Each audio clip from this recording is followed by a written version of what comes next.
Dan Tortora on WakeUpCallDT.com, your one-stop sports shop, and on MixLR.com/WakeUpCallDT. Proud to be here with you every Monday through Friday from 9 a.m. to 11 a.m. Eastern Time, where sports meets that thing called life. Always happy to be here with you inside of Wake Up Call with Dan Tortora, and appreciate you being a part of the show every Monday through Friday from 9 a.m. to 11 a.m. Eastern Time. So, welcome to the broadcast. Hope you're doing well. Hope you're making the most of it, and hope you're having yourselves a fantastic day today. A happy Thursday to everybody out there here where sports meets life. We're inside of the Cafe Kubal studios. Cafe Kubal coming here with you in our community, all throughout our community. You can go to any one of their locations on 3501 James Street, as well as 401 South Salina Street, 208 North Townsend Street, all in the great city of Syracuse. You can also go inside of Golisano's Children's Hospital and find them there in downtown Syracuse. And, of course, you can go to 343 Fayette Street in Manlius, New York, and to the corner of Route 11 and Taft Road at their newest location and first ever drive-thru at Sweetheart Corners. So make sure you check them out there today. So a lot of great stuff going on. Very, very excited. Very happy to be talking with you as always. And thank you so much for tuning in to Wake Up Call with Dan Tortora. I got two awesome guests on the show here for you today. We have had a fantastic week of guests. Now, every week is great, and every week we have just awesome people showing up and being a part of the show. But I really got to give shout-outs this week. We have had a jam-packed week. It's been extremely exciting. And so I just want to take the time really quick here before we have our guests on today to give a big time shout out to all the guests that we had on this week. So buckle up, Buttercup, because there's a lot of people to run through here. Very happy to have had all of our guests on that we had from Syracuse Orange men's basketball leading into the season. Benny Williams, Jimmy Boeheim. We had Alan Griffin, Jerry McNamara, Adrian Autry, Joe Girard III, Jesse Edwards, Cole Swider on the brush, Symir Torrance, all on the show. And then we also had Enrico Mastriani coming off of the Marywood men's basketball tip-off dinner, where I got to be the MC in the 6th annual tip-off dinner. He came onto the show to talk about that. Then we had Nate Champion join the broadcast, Bob Beretta as well. And I was also joined by the UAB's Associate Vice President and Director of Athletics, Mark Ingram from UAB, University of Alabama at Birmingham. We heard from Joe Corley as his West Genesee football team gets set to go into the 2021 Section 3 Class A semifinals for football. We spoke with Dave Klein going into the Section 3 Class AA semifinals from CNS. Then we had Symir Torrance back on the show and Benny Williams back on the show. Jim Boeheim, Q&A between him and I after the Lemoyne game. Then we had a new episode of AD and DT, and we had fantasy football. So jam-packed, awesome stuff, fantastic guests, great week, and it's only going to get better here as Papa Joe's joining us in just a second for his hour. And in then hour number 2, I'm going to have the absolute pleasure for welcoming to the show for the first time ever University of Texas at San Antonio, a.k.a. UTSA's VP for Intercollegiate Athletics, joining the show. Lisa Campos is going to be joining us fresh off of giving her head coach for football a 10-year contract extension, Jeff Traylor. Also, the college football playoff rankings coming out that snubbed UTSA. We'll get her thoughts on them not being in the top 25 and the decision to join the American Athletic Conference. So, a million and one things going on today. PJ's here to talk about the Jaguars. He's also here to speak with us about what's going on with baseball and the what I consider to be the most unlikely team winning the World Series. And we'll get into our college football picks for Week 10, and we'll get his thoughts on the college football playoff rankings, as well as Syracuse with 3 games to go, only needing 1 to become bowl eligible. So that mouthful is coming to you inside of the Cafe Kubal studios. Make sure that you decide what you're going to grab and eat this morning. So your mouthful of Cafe Kubal could be one of their muffins, could be the chocolate chip banana bread, or any one of your favorites. Go out and get that today. PJ, good morning, and how are you? Good morning, Dan. I'm feeling much better, thank you. You know, and I'm so happy that you're feeling better. I'm happy that you're back on the mend here because, not only, many people were worried about you, PJ, and I think that's, that speaks volumes to what you mean to the show. It speaks volumes on what you mean to my listeners and whatnot. A lot of people were worried about you and wanted to make sure that you and Mary T are okay, so I'm happy to hear you're doing better. Well, that's very kind of you to say that, and I appreciate everyone's thoughts and prayers. Sometimes when you get old, you gotta buck the odds a little bit, but we're gonna beat it. We're fine. I'm moving around. Nancy will take care of me. And I got to ask you this before we jump in anything sports related. What's the best thing about Mary T? She's kind, considerate, loving. She's just all.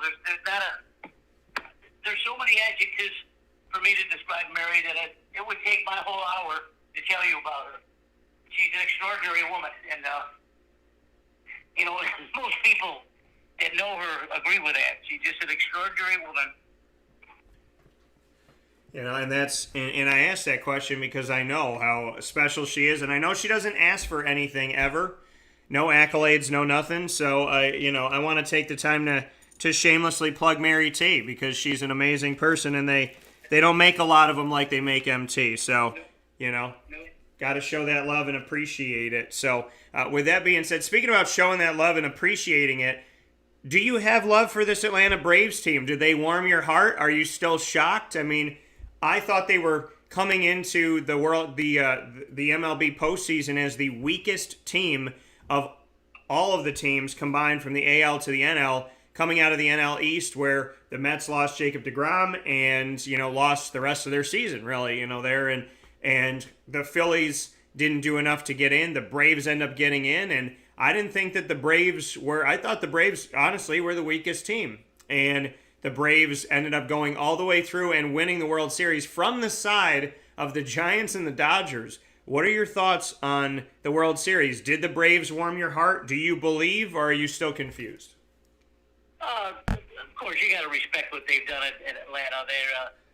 I go back years ago when John Smoltz and Greg Maddux and Tom Glavine were pitching when they won the World Series then. But they didn't have the kind of pitching this year that they back then. And frankly, if you told me that you're going to lose your number one ace with a broken leg and come back and win the World Series, I wouldn't have guessed that in 1,000 years. They're speaking of extraordinary athletes. There's 3 or 4 athletes in there that are really extraordinary, and they seem to gel at the right time. Are they the best team in baseball? No, not by a long shot. But they won the World Series, and that's what counts. They got enough bullpen pitching to pull this thing through. They came up with a nice little lefty starter there, Freed. He had a couple of starts that were just balls out, man. The kid's nasty. Got a nasty fastball, nasty slider, filthy curveball. all good accolades for him. He's a good pitcher, and they hit when they needed to.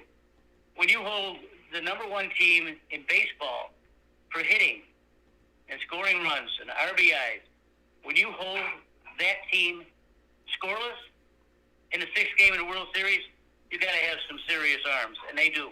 Yeah. Well, and that's the thing. Did they just click at the right time?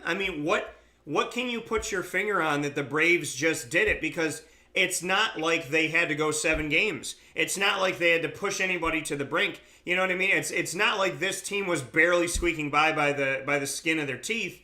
They were commanding. They were coming out and firing first at times. What is it about this team that this just happened? Because obviously we didn't see the Braves at this level during the regular season. No, but that's management too. Schnitzker has been around baseball for 40 years. He's been in the organization for 40 years. So this is really a coming out party for him too. He's been at all levels of baseball within the Braves organization. And frankly, when they needed to get some players this year, he worked with the general manager. He got some guys coming over, especially Andre Soler, who just hit some mammoth home runs. You got to put it all together. You got to put the egos aside, and you got to play ball. He knew what he was doing with his bullpen. Yeah. If he had to pitch 9 pitchers to go 9 innings, he was prepared to do that. You know, you've heard me on this broadcast say that I hate that kind of baseball. I want to innings. I want to see someone go 8 innings and just pitch well and maybe give the bullpen a rest. But that's not the way the analytics are dialing up this year. I hope next year we don't see that again. But I'm probably we probably are, because it was so successful to some of the teams. Tampa Bay comes to mind. The Giants come to mind, and of course Atlanta. I mean, you can't emphasize the strength of a manager at this level. And the guy on the other side of the field is no slouch either, Dusty Baker. He's been around for 40-something years, but he's had some rough luck. He's been to the postseason, I think, 5 times, and hasn't won a World Series yet. And I'm not sure he's going to win it with the Astros next year or years to come. So, great news for Atlanta. Let me reiterate that. Were they the best team in baseball? No. But did they play the best? They did, and they'd be congratulated. You know, and I guess the question is, how do you not be the best team in baseball, but end the season as the best team in baseball as champions? How do you do it? Well, you play better. I mean, you know, if you had told me that the Los Angeles Dodgers, with their arms, were going to be knocked out of this thing, I would be shocked, and I still am shocked. Pitching is you know, you heard me say this too on this broadcast several times. Pitching and defense wins championships. They got a solid infield, solid outfield, good catcher, many pitchers. You know, they clicked at the right time, and when someone needed to come up with a big hit, they did it. Was it Dansby Swansby or Soler or Freddie Freeman? You know, Freddie Freeman's been around for years too, and now he's finally going to get his World Series championship. You know, that's the way it is. That's the way baseball is. If you've got a hot team, especially in the playoffs, you're going to win some games. Yeah, you know, and I mean, a lot of us thought Dodgers, Giants, you know, maybe the Rays. Who was the biggest surprise in a not great way? Like, who was the biggest, like, underwhelming performer in your opinion? What team in this year's Major League Baseball postseason just really disappointed you? Well, it's tough for me to say this, but it's the Brewers, Milwaukee Brewers. They were a major disappointment. They limped into the postseason. They didn't hit well in the last month of the season. They had barely a 500 record because they had their division wrapped up. They didn't play the best. They had 2 of the best pitchers in baseball with Corbin Burns and Josh Hader, who was nasty to try to face. And they had Christian Yelich, who's a reigning MVP of the National League. I was very disappointed in their effort. Craig Counsell is a good manager, even a great manager. He's been there for 7 years. He knows how to manipulate things too. They were a major disappointment to me, and I hope they can bounce back next spring and let us see what they're made of. Despite the Braves winning the World Series, speaking here with Papa Joe inside the Cafe Cubal studios on Wake Up Call with Dan Tortora, who do you consider the best team in baseball heading into next season?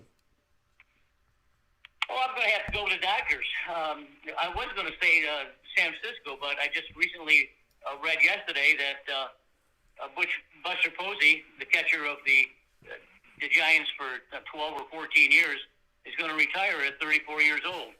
So that sort of puts a damper on that. You know, when you can catch in the major leagues for 14 years, like Yadier Molina of St. Louis for 20 years. Next year's his 20th year. Yeah. You know, you got some serious legs under you. Buster Posey's going to leave as a champion, a 3-time World Series champion. Based on that information, I'm still going to go with the Dodgers. I'm not sure that Trevor Bauer, who's a jerk, who got himself in trouble with some type of domestic problem, is another Cy Young Award winner. And that's those 4 guys on that team, with Urias being the 5th, that can get anyone out at any time. I got to say that the Dodgers, with their pitching depth, if they sign everyone and get everyone ready, should be able to handle it all right. Yeah, you know, and I think, you know, it's just kind of interesting how the Braves do what they do, and people are still going to look to the Dodgers. You know, they're still going to look to that opportunity, and and think that, if anyone's going to take it, it's going to be them. It's just interesting how things like that shake out. That a team can win the World Series and already looking. Do you think that the Braves are getting enough respect? Do you think they're getting enough love, or is it almost like, okay, they won, we didn't expect them to win, on to the Dodgers? Like, do you feel that they've been pushed aside, or do you think the Braves have been given some due time in the spotlight? Oh, I don't know about that. The guys that play this game and the people that manage it know how good the players are from team to team. Nothing surprises anyone unless you're the Arizona Diamondbacks, Daniel, or the Baltimore Orioles, who aren't going anywhere. But when you have a good team with good hitting and good pitching, it's not a surprise to anyone. Atlanta came in hitting on all cylinders. They played the best baseball in the last 2 weeks of the year when it counted, and they should be congratulated. That's all. Yeah, well, shout out to the Atlanta Braves for winning it in the first World Series since 1995, champions. So it's been a long time. I was 10 years old. So, now I'm 36. So 26 years since they've won a World Series. And you brought it up, but, even though I wasn't a Braves fan, I was a fan. I think their pitching rotation was my favorite. So I wasn't a Braves fan, but their pitching rotation was my favorite pitching rotation in the country, with John Smoltz as well as Greg Maddux and, oh my gosh, the other one's failing me. Don't tell me. John Smoltz, Greg Maddux, and Tom Glavine. Yes. So but that was my favorite pitching group. Like it was my. Even though I wasn't a fan of the Braves, that was my favorite pitching rotation in baseball growing up as a kid.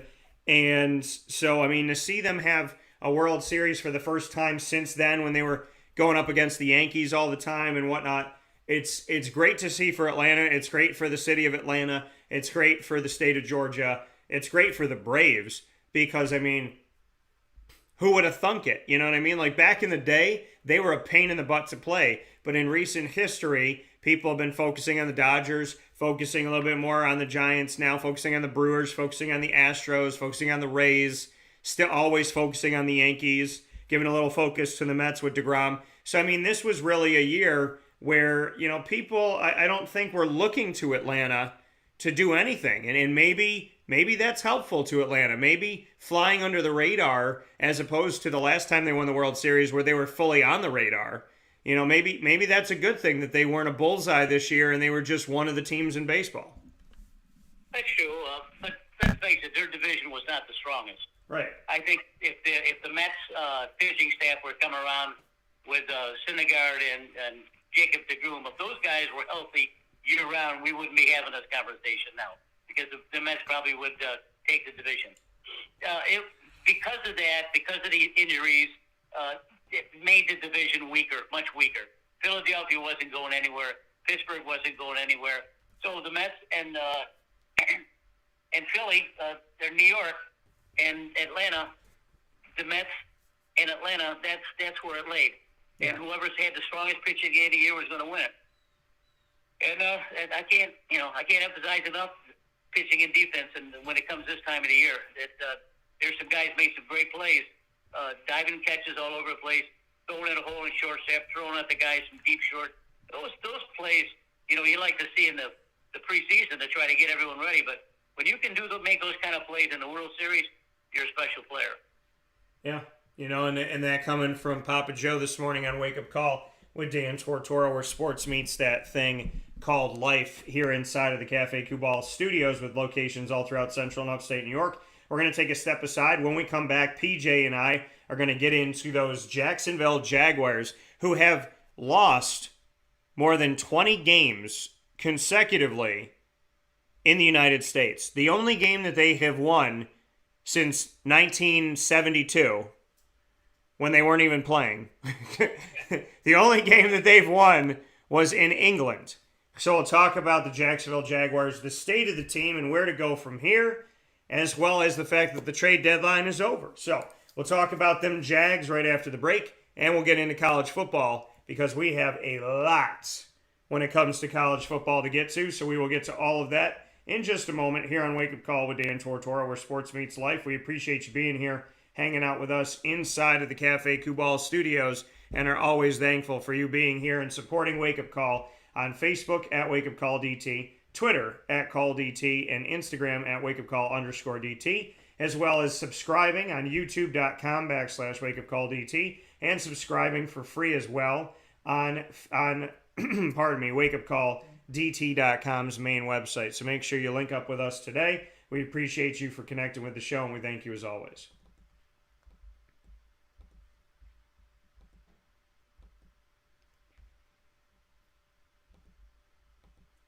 Carvel DeWitt, it's what happy tastes like. Do you know why? Because we make ice cream. Creamy, rich, flavorful ice cream. Not yogurt or iced milk like some of our competitors. Ice cream.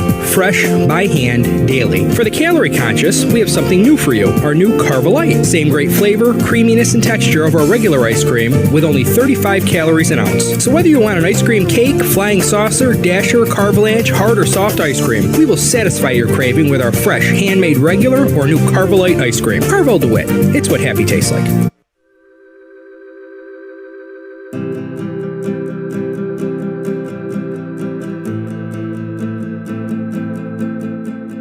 Cafe Kubal offers same-day local delivery of our products, offering no delivery charge for Onondaga County. Shop cafekubal.com for fresh roasted coffee beans, cold brew, travel mugs, and all your essential Cafe Kubal needs. Cafe Kubal, coffee for the soul.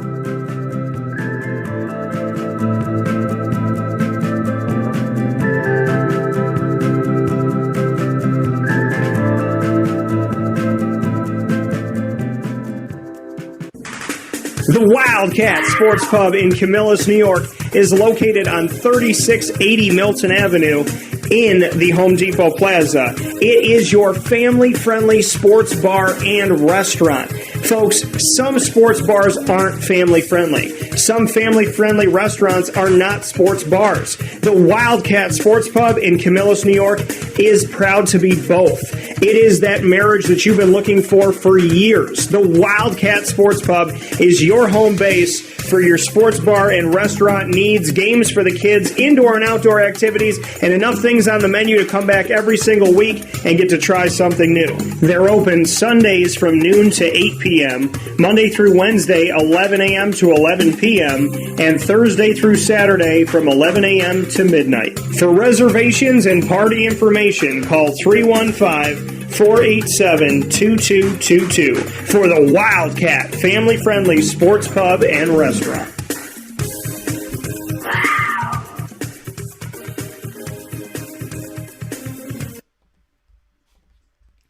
Welcome back here to Wake Up Call with Dan Tortora on WakeUpCallDT.com, your one-stop sports shop, and on MixLR.com/WakeUpCallDT, hanging out with you inside of the Cafe Kubal studios. You're watching on Facebook.com/WakeUpCallDT, being shared on Facebook.com/LiveNowDT, and on YouTube.com/WakeUpCallDT. So plenty of places to watch, a lot of places to listen, and we thank you for being here. No matter how you're connecting with the show, we appreciate you for just being here with us and connecting with Wake Up Call with Dan Tortora, where sports meets that thing called life. So much appreciation to you for that, and many thanks to you for that, for being a part of the show. So we appreciate it tremendously. With that being said, PJ's hanging out with us here in hour number one. Papa Joe, those Jacksonville Jaguars, they just can't seem to win in any one of the 50 states.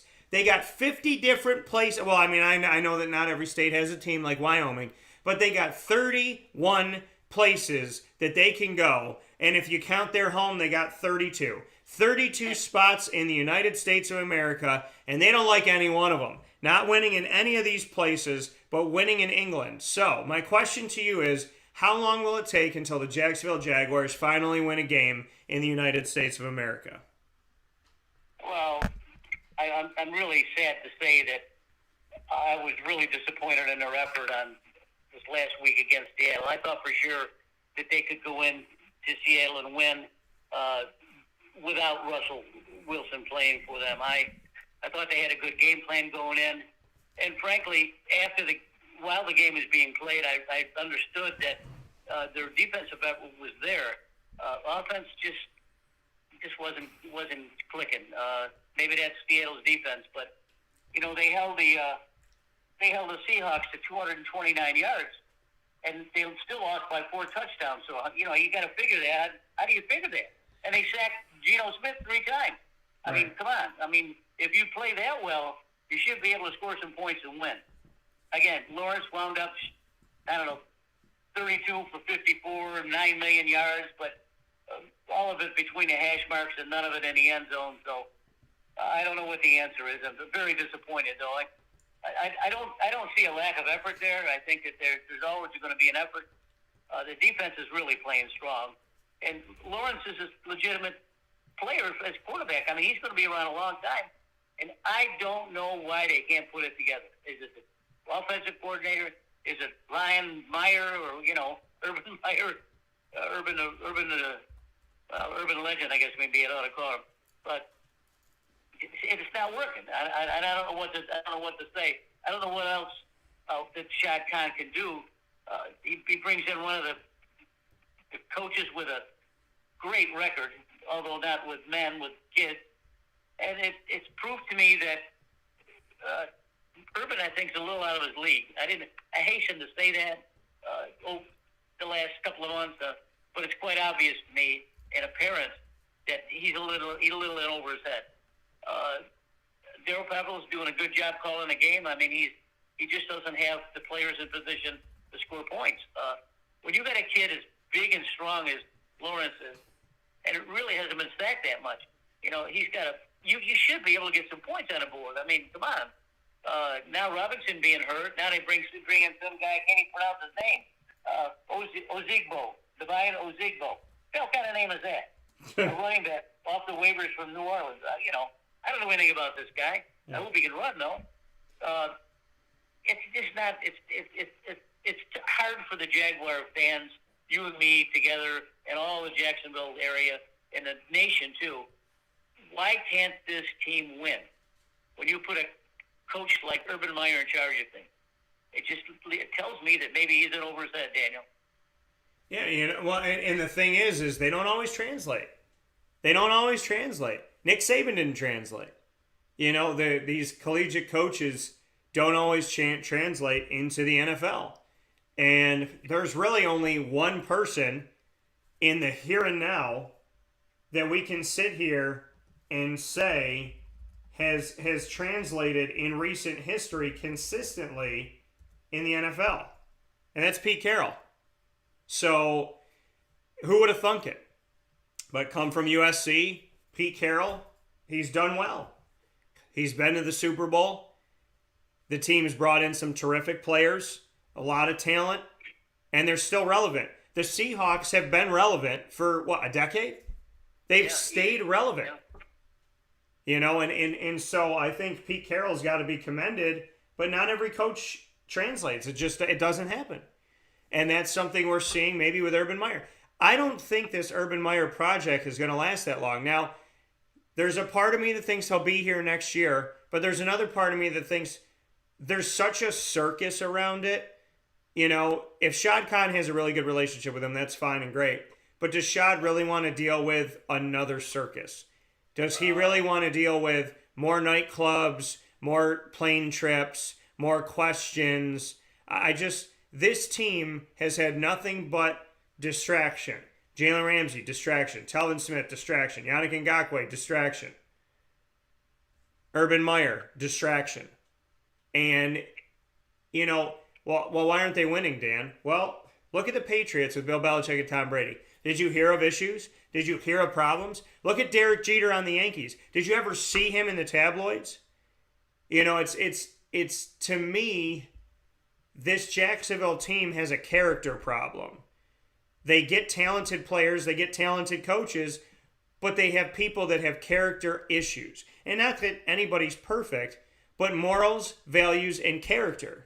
Morals, values, and character. No, Dan, it's about winning at all costs. No, morals, values, and character. I've seen this team for 11 years on site, on location, in some respect, and I don't see the morals, the values, and the character. I don't see it.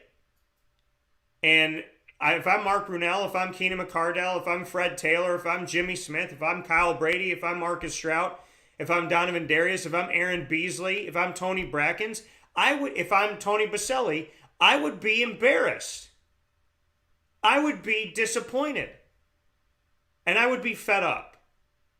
Because this Jacksonville team is a joke compared to the team that started the history of the Jaguars. Think about that. When you're an inaugural team, when you're a team that's coming in, when you're a new franchise, when you're an expansion team, you're expected to suck.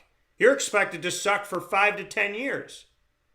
And Jacksonville's best years were in the beginning, and very rarely have they gotten anywhere close.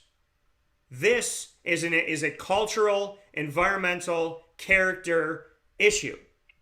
And unless they fix this flaw, we're going to keep running in circles because there's no leadership on this team. There is no top-down. Everything. It's the difference between somebody who just put a roof on their house compared to someone who has 19 holes in the roof, and instead of fixing them, they're just trying to put a bucket under the 20th drip. That's how I feel, and I'm frustrated. Well, you bring up good points, of course. They're all relevant. But you have to look at leadership, and you're correct in that. You have to look at leadership. If you told me that Urban Meyer comes back with Dan Mullins and Charlie Strong as his coaches, back when Urban was winning at Florida, had those three guys there winning 2 national championships in 4 years, and now coming forward with Charlie Strong with him still, Dan Mullins at Florida, it's not cohesive at all. There's something's not right. Daryl Bevel, I think he's a good offensive coordinator. I like to see him call a little bit more plays. You've always heard me fuss at getting Chenault down the field. Throw down the field a little bit more. They're using Lawrence in some different ways that I didn't think they could. He doesn't need to be dumping the ball off or hitting slant. He's got a big arm. He's got speed on the field. Although Shark is hurt, you still got some guys that can stretch the field. Get the damn ball down the field and see what happens. Hey, if they intercept it down the field, it's a 45-yard punt or an interception. Big deal. So now they're back in the good field position. I don't know what the answer is, Daniel, but I want to – and going against Buffalo now, yeah. That guy Allen he could be an MVP in this league very soon. If not this year, maybe next year. He's got all the weapons he needs up there, and they'll probably score, 5 touchdowns on the Jaguar. So I don't know. I'm disappointed. I'm really hurt, but you can't be a fair weather friend. You got to hang in there with the bad lines with good. So I'm not a fair weather friend or fair weather fan. So I'm still going to pull for them and hope that they can find some type of answers. Yeah, I mean, you hope that they will. You hope that they can. It's just it's beyond frustrating because the faces change, but the situation stayed the same, and so that to me is an overall issue. When you can look at it and say, okay, this isn't Doug Marrone, this isn't Gus Bradley, this isn't Tom Coughlin, this isn't Blake Bortles, this isn't Gardner Minshew, this this isn't Chad Henne. Yet here we are.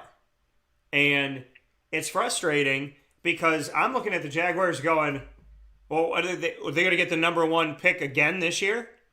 I mean, really? So, I mean, not if the Detroit Lions have anything to say about it, but it's not working. And I understand it's a new coach and it's a new quarterback, but I want to see this team fight, and I know there's been moments, but I want to see this team fight. I want to see them show me something that I could say, okay, you know what, something to build on for next year. Okay, you know what, something to build. I need to see something. And playing Buffalo, really, you want to? I mean, after everything they've been through, they really want to lose 45-7.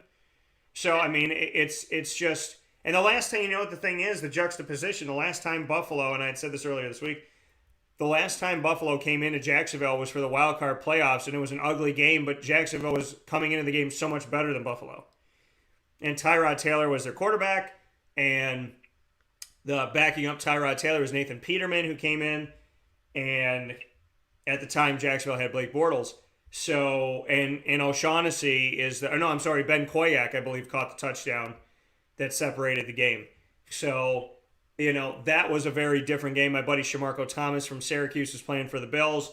So, it was very different than what it's going to feel like this year. This year, for fantasy football this week, people are going to be playing every Bill they know. They're going to be playing Thurman Thomas. They're going to be playing Jim Kelly. They're going to try and get points from everybody. So, it's sad to see where things are at right now, but do you have a bright spot? Do you have like one thing on Jacksonville that you're like, hey, I'm upset, I'm frustrated, but I love them, and this is the thing I'm focusing on? Do you have something? The defense is really playing good. I don't know how they gave up as many points as they did this last weekend, only giving 229 yards to the Seahawks and sacking just a normal quarterback 3 times. I mean, Geno Smith isn't going to set the world on fire, but no, I don't know. I think you gotta go with the future again. You have to build next year again. I think that Lawrence is the answer for quarterback. There's no question about that. Keep the wide receivers healthy. Get them down the field. I don't know. It seems like we've gone through this several times over the years where we've gone through several coaches and owners, and not owners, but general managers, and everyone has their little niche that they try to get the Jaguars better, and nothing seems to have worked. So I'm not saying that Shad Khan hasn't found the right combination here, but I do believe that better players are needed. I think probably, 4 or 5 other really, really good players on the offensive line, defensive line, wide receiver, whatever, wherever it's needed, are needed probably. And it's evident to me that nothing was done at the trade deadline. So if people were asking about, Urban said his phone's ringing off the hook. Well, Urban must not have made a deal. They're probably looking for some really good players for some cheap picks, and that's not the way it's going to go. The more I look at it, the more I think that free agency should come into play here a little bit. I noticed last year that the Jags signed some good free agents, and I think maybe if they continue with that trend, next year maybe they'll be a little bit better. But we got to worry about this year. I'm not going to be surprised if they go 1-16 or 2-15 or something like that. But I do want to see the effort going forward. The defense is there. The offense has got to catch up, just like any young quarterback. Yeah. Lawrence he's gifted. I mean, he has all the tangibles that you want in a quarterback. He can run, he can throw, he can pass on the run, he can do anything. So, what are the options? The options are you just keep feeding them the ball, come up with a better game plan, maybe get some of these young wide receivers down the field a little bit more, and come up with some plays. Yeah, just have an identity. Have an identity. It's been one of Syracuse's biggest problems. Have an identity. And the crazy thing about the fact that Jacksonville and Syracuse seem to parallel each other a lot, but in not a great way. But now Syracuse is trying to trend up and Jacksonville is stagnant. So it's just crazy. So we'll take a step aside for a fast break, hoping that Jacksonville can figure out a plan while we're on this fast break for a couple minutes. Right. We'll be back with PJ in just a moment after you hear from our great partners in Central and Upstate New York.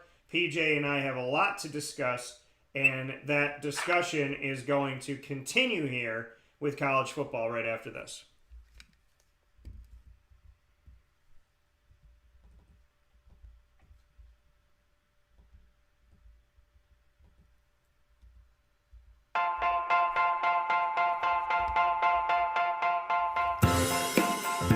Cafe Cabal Mobile Cafe brings the cafe experience to you. We'll roll out to your neighborhood or office, ready to serve our locally crafted espresso bar to our loyal patrons. Inquire at cafecabal.com. Cafe Cabal.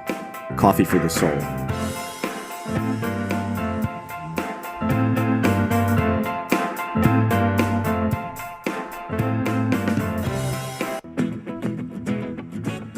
Hi, this is Amy from Mother's Cupboard, home of the whole frittata. We are open daily 6 a.m. to 1:30 p.m. For takeout orders, call 315-432-0942 and tune in to Wake Up Call with Dan Tortora for our monthly food challenge and try our Wake Up Call signature menu item available 7 days a week.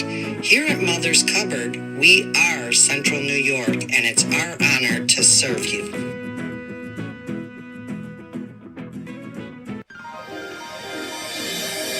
Ma and Pa's Kettle Corn and Popcorn Factory, located on 201 7th North Street in Liverpool, is home to over 40 flavors with more than 200 flavors in their total wheelhouse. Sky's the limit for this sweet and savory Central New York company. Keep it local at your parties, fundraisers, wedding showers, baby showers, and more by calling 315-450-MA-PA. That's 315-450-6272 for popcorn bars with custom flavors and colors at your upcoming event. Make sure to visit them on 201 7th North Street in Liverpool, New York. And for more information, go to maandpazsnacks.com. Ma and Pa's Kettle Corn and Popcorn Factory. How corny are you?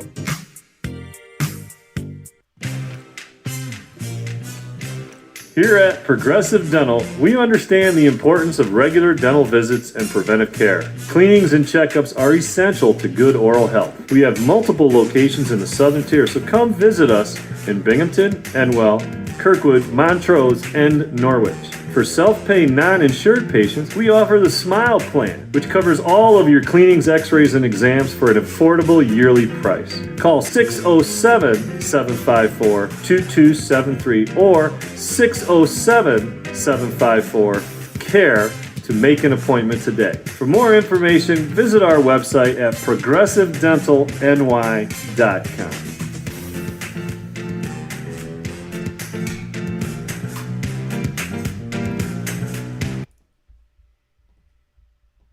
The Millhouse Market, located on 3790 New York 13 in Pulaski, New York, is worth the drive every time. Make sure you download their app on the Google Play and Apple App stores. Once you have the app, you'll have everything at your fingertips, from their homemade breads and desserts to quinoa bowls, rice bowls, salads, brick oven pizzas, and sandwiches named after the families that helped to settle today's Pulaski.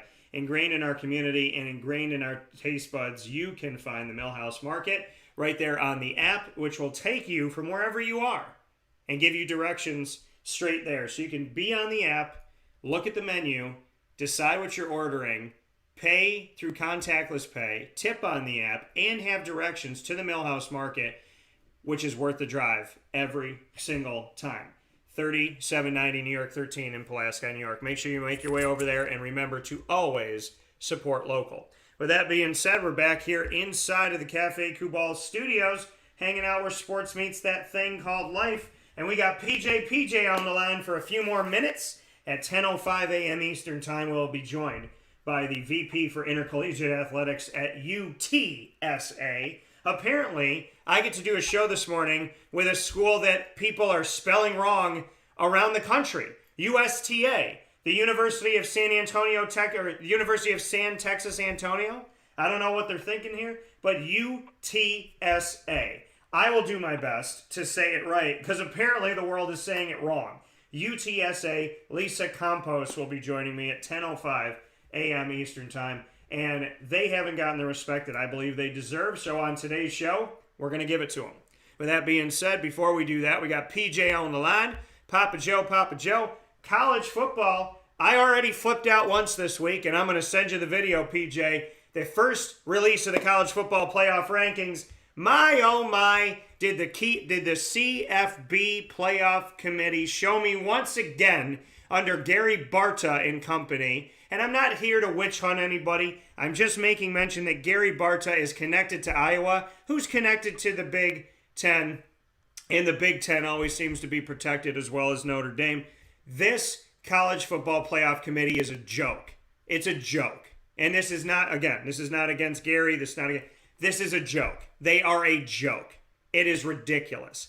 If the number 1 and number 2 teams in the AP were Alabama and Georgia, if they were Florida and LSU, if they were Clemson and Alabama, AP coaches polls typically describe to you what the college football playoff's going to do.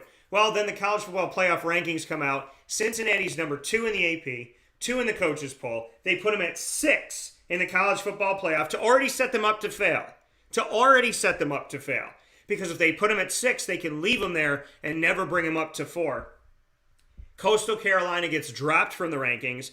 UTSA gets dropped from the rankings. So no Sun Belt, no Conference USA, no American Athletic. Same old, same old. And Notre Dame is considered one of the top 10 teams. Or sorry, there is an American Athletic, just not in the top 4, is what I'm trying to say. And UTSA and Coastal Carolina aren't in it at all. And then Notre Dame is number 10 again. There's good old Notre Dame. And, the Big Ten's got 572 schools in the rankings. It makes no logical sense. I'd rather the College Football Playoff Committee come out and say, we don't care about anybody but the SEC, the Big Ten, and Notre Dame. Everybody else kiss our behind and have a great day. This College Football Playoff ranker is a busted denial of reality. It is illogical, it is irrational, it is disgraceful, and it is showing me that it has nothing to do with winning games during a season. It just has to do with padding pockets and having the right name. I've said my beginning. I hand it to you, PJ. What? You got Alabama, Georgia, Michigan State. Who's the last team? I forgot. Oregon. Oh, okay. Well, Oregon should surprise anyone. Listen, over the last couple of years, I can see what Cristobal is doing up there at Oregon. He's following the template that's being played in the Southeast, and that's speed. Speed. Oregon looks so fast the last couple of weeks watching them. I wouldn't be surprised if they can go all the way. What can I tell you about Michigan State? Kudos to them. They beat a woeful Michigan team who was grossly overrated. I'm not sure how Michigan State's going to fare against some of these other teams, but they scored a lot of points the other night, and they deserve a shout a little bit. Notre Dame we'll never see in the top 4. Georgia and Alabama are going to play for the SEC title. Alabama's kind of going to beat Georgia. Alabama and Georgia are not going anywhere. They're going to be 2 of the 4.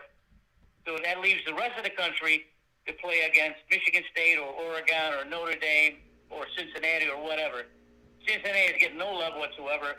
But, let's face it. I mean, they play very fast also, and I'd like to see them play a really good team and see what they can do. But I don't know if this is going to go anywhere. I think there's plenty of time for the things to shake out. Maybe there'll be a few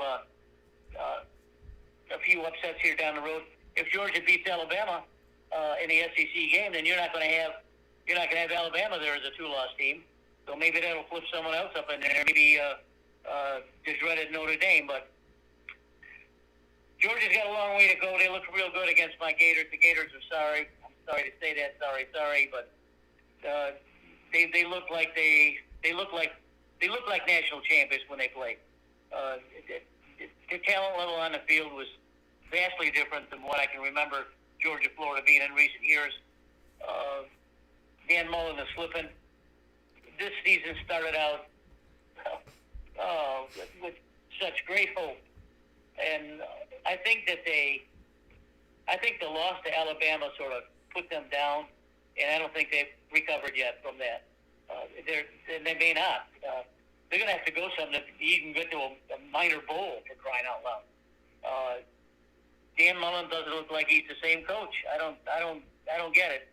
He's got the athletes, maybe not all the athletes, but his recruiting is fair, not real good, not real bad. So, you heard me say it 50 times on the show. You play against Mississippi States and Auburns and LSUs and Mississippi and so on and so on and so on, Texas A&M, you're going to get your ass beat a lot. And you got to be a super extraordinary team like an Alabama or Georgia just to get through the schedule and hope to play for a national championship. So I think there's some road yet to go here yet. I don't think these 4 teams are cut in stone yet. Maybe Alabama Georgia and Oregon. I'm not sure Michigan State's going to hang in there. Ohio State's on the outside looking in again. They're playing against Nebraska this week. I don't know where that's going. That's another team that I thought would do a lot better than they're doing. But there's so many teams, so many games that I saw over the weekend that really impressed me a little bit. FSU Clemson, I thought FSU had a really good chance to win that game. And frankly, they didn't play well the last 5 minutes, and they got beat by a mundane Clemson team, which, again, maybe will wind up going to a minor bowl also. Mississippi State, Auburn beat Mississippi State, or Mississippi, I should say. I didn't think that was going to happen. You called that one. Georgia, Florida, you heard my comments on that. Texas Tech at Oklahoma. Oklahoma looks like they're playing real fast again, too. Mississippi State, Kentucky. Mississippi State won. Penn State, Ohio State. Ohio State won them there. UNC and Notre Dame. Notre Dame won there. So going to this next week, there's some good games, but I don't know if they're going to change the standings all that much. Yeah, and it's ridiculous. There's a lot to talk about, a lot to get back with it. YouTube.com/WakeUpCallDT. Watch the bye week blitz episode where I go real heavy on this topic. So I will share it on Facebook, Twitter, and Instagram. You don't want to miss out on it. PJ, we got to make our picks here before we hop out. So let's jump into our college football playoff schedule for Week 10 and see which games we're going to be jumping into here. There's already been some games this week. There's some Tuesday games, some action, baby. So we got to see some of that. Ball State, Ohio, and Eastern Michigan all getting that dub. Shout out to Eastern Michigan and my dude out there, Mr. Fred Reed, who was here with Syracuse. Central Michigan beat Western Michigan. Kent State was able to beat Northern Illinois. That was on Wednesday. There's a game tonight, Georgia State at Louisiana. But PJ, let's hop into some of these games here and get your thoughts. Liberty plays Ole Miss. Any chance that Hugh Freeze can mess with the lane train? No. Okay. No, Mississippi's got too many weapons. Matt Carroll is one of the best quarterbacks in the country, probably playing the best of the quarterbacks, and he's going to be a first-round pick also. So PJ and I got Ole Miss and the lane train getting it done here. Next game up that we're picking this week is going to be, some of these games are just underwhelming. Michigan State at Purdue. What are your thoughts on that one? Michigan State, I think, will probably keep going, playing hard. Now they got something to fight for. They can win the Big Ten championship. They can go to the playoff. They can actually try to win a championship. I don't look for them to slip up at all here. Yeah, I mean, Purdue, if this was Iowa or something like that, then maybe there would be some thought here that this could be a little bit of a hiccup game for Michigan State. But Michigan State, who has played no ranked teams except for Michigan, who was ranked way too high for no reason because they played no ranked teams to become a top 6 ranked team. I don't know how you play nobody ranked in the top 25 and you're considered 6th best in the country. But it's the Big Ten getting aided again. So Michigan State, congrats on your one win against the ranked team that shouldn't have been ranked that high, Michigan. However, I do think you'll beat Purdue, and you've been set up to succeed, as the Big Ten is always set up to do. And granted, folks, I'm not attacking the Big Ten. I'm attacking the committee for what they're doing. Because if this was the ACC, if this was the if the American had 7 schools in and 2 of them were good, I would say something. This is about fairness, it's about what's right, and it's about telling us if the games don't matter, then why play them? Tulsa at Cincinnati. What do you have for this one? Boy, Cincinnati looks like they can't be stopped. I've noticed they play real fast on the phony stuff, the phony turf. I'm not sure if they ever play on regular grass what's going to happen, but boy, they sure look quick. They're not going to slip up here. Yeah, PJ and I got Cincinnati in this one, although I respect the heck out of Tulsa and everything they've done with Philip Montgomery. So big shout out to Tulsa and the work that they put forward. Next game up that we have here, Papa Joe, Auburn at Texas A&M. 2 teams ranked very close. Auburn 13, Texas A&M 14. This is going to be a good game. This is the game I'm going to be watching this weekend. I didn't give Auburn the respect that they deserved last week because I didn't think they could beat Mississippi. This is a pick'em game, frankly. This is this is a 1 or 2 point game. Pick them. Even if you were with a bookie, I couldn't pick this thing right. I think I like Auburn in this one, Daniel. All right, I'm gonna go Jimbo. Hey, I tell you. I'm gonna go with Texas A&M in this one. I don't feel good about it. I do feel like this is a pick game, so I don't feel great about it. Either one of these teams in the SEC, though, very strong team and putting themselves in a good position. LSU at Alabama. Any chance that LSU at least makes this interesting? Probably not, but they had a good left-handed quarterback, Brad Johnson's son. They just lost one of their quarterbacks yesterday. Miles Brennan is opting out for the protocol. What do you call it? The transfer portal. So they're going to be without him. Alabama's Alabama. They're going to win this game easy, and I'd like to see them peak before they play Georgia. They haven't done it yet. The quarterback is, he comes in with all these 5 stars and everything. He's done a good job this year, but he hasn't been like a Mac Jones. I mean, granted he's only a sophomore or a freshman, but he came in with all these accolades. You got to play something to play with Mac Jones. Tennessee at Kentucky. Any chance Kentucky trips? I like Kentucky in this game. I like Tennessee earlier in the year to be maybe a voice in the Eastern Division of the SEC, but that's not coming through. So, and Kentucky's playing really well. I mean, they beat some really good teams, including Florida. So I like Kentucky here.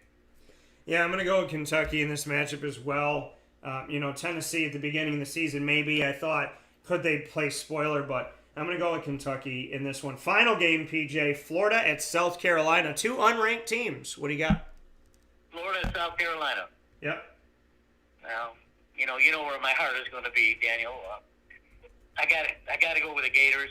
They're having some quarterback difficulties. When the season first started, I told you that you were about to see an extraordinary athlete play football for the University of Florida. That was Emory Jones. And Emory has not played like the Emory I thought he would play.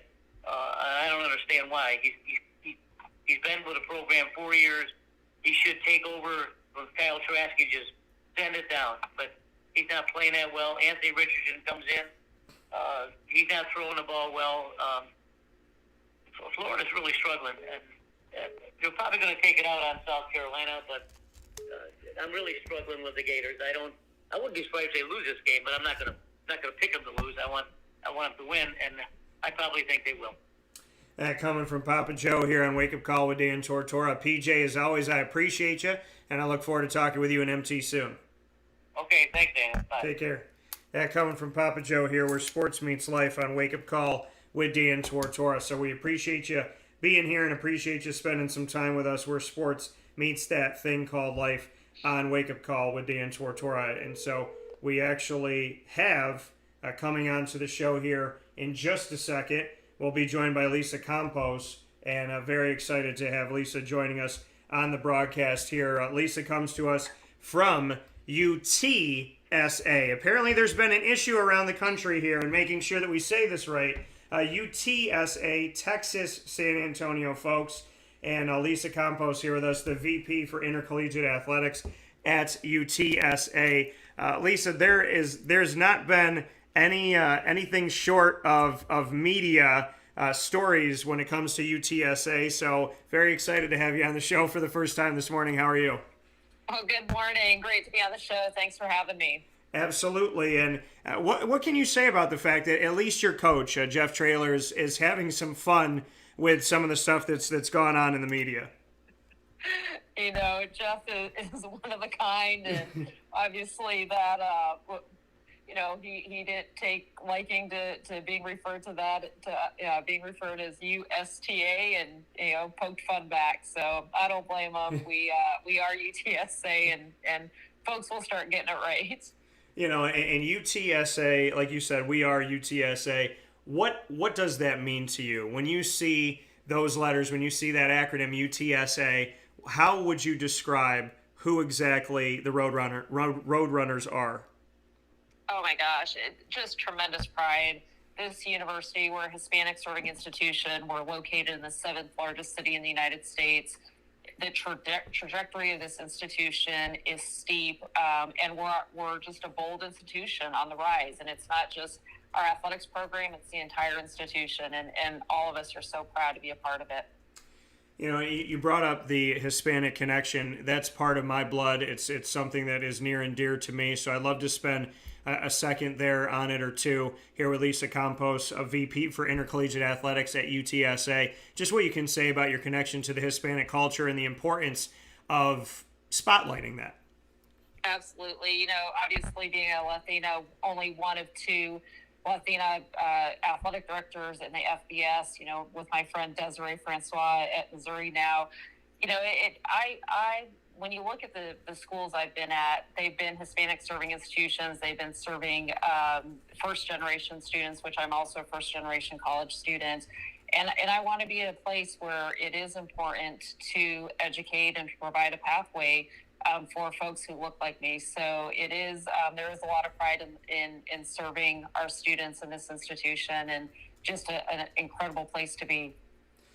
And for you, you know, to celebrate that, to celebrate your culture, just the importance of that. Do you feel the weight of that when you are, you know, out and speaking and having different meetings, and really maybe just in the comfort of your office? Do you feel the weight of the fact that there hasn't been always really ever, you know, adequate representation of the Hispanic community? And as we work toward equality in this country, do you feel the weight of that when you're in your office, when you're out in public and whatnot? Yeah, absolutely. You know, there again is very few of us in these leadership positions, and I want to represent my heritage, and I want to represent who I am, and I also want to be a role model. You know, to be out in the community of San Antonio and other places. I want to be a role model for folks who, again, look like me and who've had the same experience as I have. So it's definitely it's worth it, but it definitely is some pressure to make sure I'm successful in this position to lead the pathway for others. Lisa Campos here with us today from UTSA, the Roadrunners, a VP for Intercollegiate Athletics, here on Wake Up Call with Dan Tortora inside of the Cafe Cubal studios. Lisa, just a couple weeks ago, actually 2 weeks to the day, we were on the video, the Zoom conference, where we saw the announcement the American Athletic Conference was bringing in 6 institutions as new full-time members, one of those institutions being UTSA. We hadn't talked before this, so you don't know this, but that announcement was made on my birthday. So I have to ask you, I guess I have to say, how did you all know that it was my birthday, and how did you create such a great gift for me I wasn't expecting? We're always looking out for you, Dan. So no, that was such an incredible day. I hope you had a wonderful day as well. And you know, the pride and the excitement in this community and in the other communities that made that announcement. It was a really special day, and it's been a whirlwind of a few weeks, you know, cracking the top 25 for the first time in program history in football. The subsequent week, we're announcing, you know, we're moving conferences, and then this past week, we're announcing Jeff's new contract. So it's definitely been a whirlwind of 3 weeks, but so much excitement in this community. Yeah, you know, and I wanted to, you know, hit on each of those things. Cracking the top 25 in the AP and coaches poll, just what that says about where the Roadrunners are, and maybe what it says about what the American Athletic Conference saw in you. Absolutely. Again, we're a program on the rise, and we have the right leader in Jeff Traylor with football, and we have incredible coaches in all of our sports. And we're just continuing to grow. It seems like years ago, but just in August, we moved into our new $40.5 million athletic facility, and it's incredible what it's done for the pride and for the confidence of our student athletes, what it's helping doing with our coaches in the recruiting world. So it is just, I think, to your point, the Americans saw a athletics program, a football program that has, again, a steep trajectory, and we're committed to athletics, and we're going to do some really special things here. What is it about Jeff Traylor? What do you see in him? You just, you know, right before we came on to this broadcast here this week, you helped to navigate the crazy waters of college football by signing him to a 10-year extension through 2031. What is it about Jeff Traylor that you really feel like his leadership is going to take this team to the next level, is going to help them compete in the American Athletic Conference? What is it about him that you see that made you want to really lock up this connection and make sure that UTSA football has some protection as they step forward? Absolutely. Well, it's the same thing that I saw when I first interviewed him within the first 7 minutes of our interview. And it's funny, Jeff and I are very different in some ways, but we're very alike in other ways. And one of the biggest connections was he's in this for the right reasons. And we need more people like Jeff Traylor leading young adults and being in higher education and leading football programs. He definitely cares and truly cares about the student athlete experience, and he's in it for the students. He's a teacher by trade. He did that for many years with young children, and now to bring that mentality to the college level. He just truly wants to develop men, in particular football players. He wants to develop them more than just in football. And then the other things that are obvious, his Texas connections. When we hired him, we wanted somebody who was deeply rooted in Texas. And how can you get any more deeply rooted than Jeff? And then, as I guessed this, but I've seen it, he is relentless. He works so hard. He develops his staff. He has high expectations. He is going to put in the work and do everything he can to position the team and the players to win ball games. And I keep saying it because I want to remind our fans that wins don't come easy. Being 8-0, that's not an easy feat, and for him to do that and to get the wins and in his second season, and then you even look at what he did last year in a pandemic. I mean, I think his true colors came out in the most difficult, challenging situations with the pandemic and everything else that was going on in our nation. And the way he led through that, it's just a testament to who he is and why we're so fortunate to have him here. Speaking here with Lisa Campos, UTSA VP for Intercollegiate Athletics here on Wake Up Call with Dan Tortora inside of the Cafe Cubal studios. You hired Jeff, and like you said, a couple years in, you're already seeing what he's doing. He's undefeated, and now he has this massive contract extension. Was this ever on your mind, or is this something that kind of is a telltale sign of the times that when you see success so early on with a coach that you have to not only sign the extension, but sign a pretty substantial one? What can you say about kind of where we are at in college football and collegiate athletics?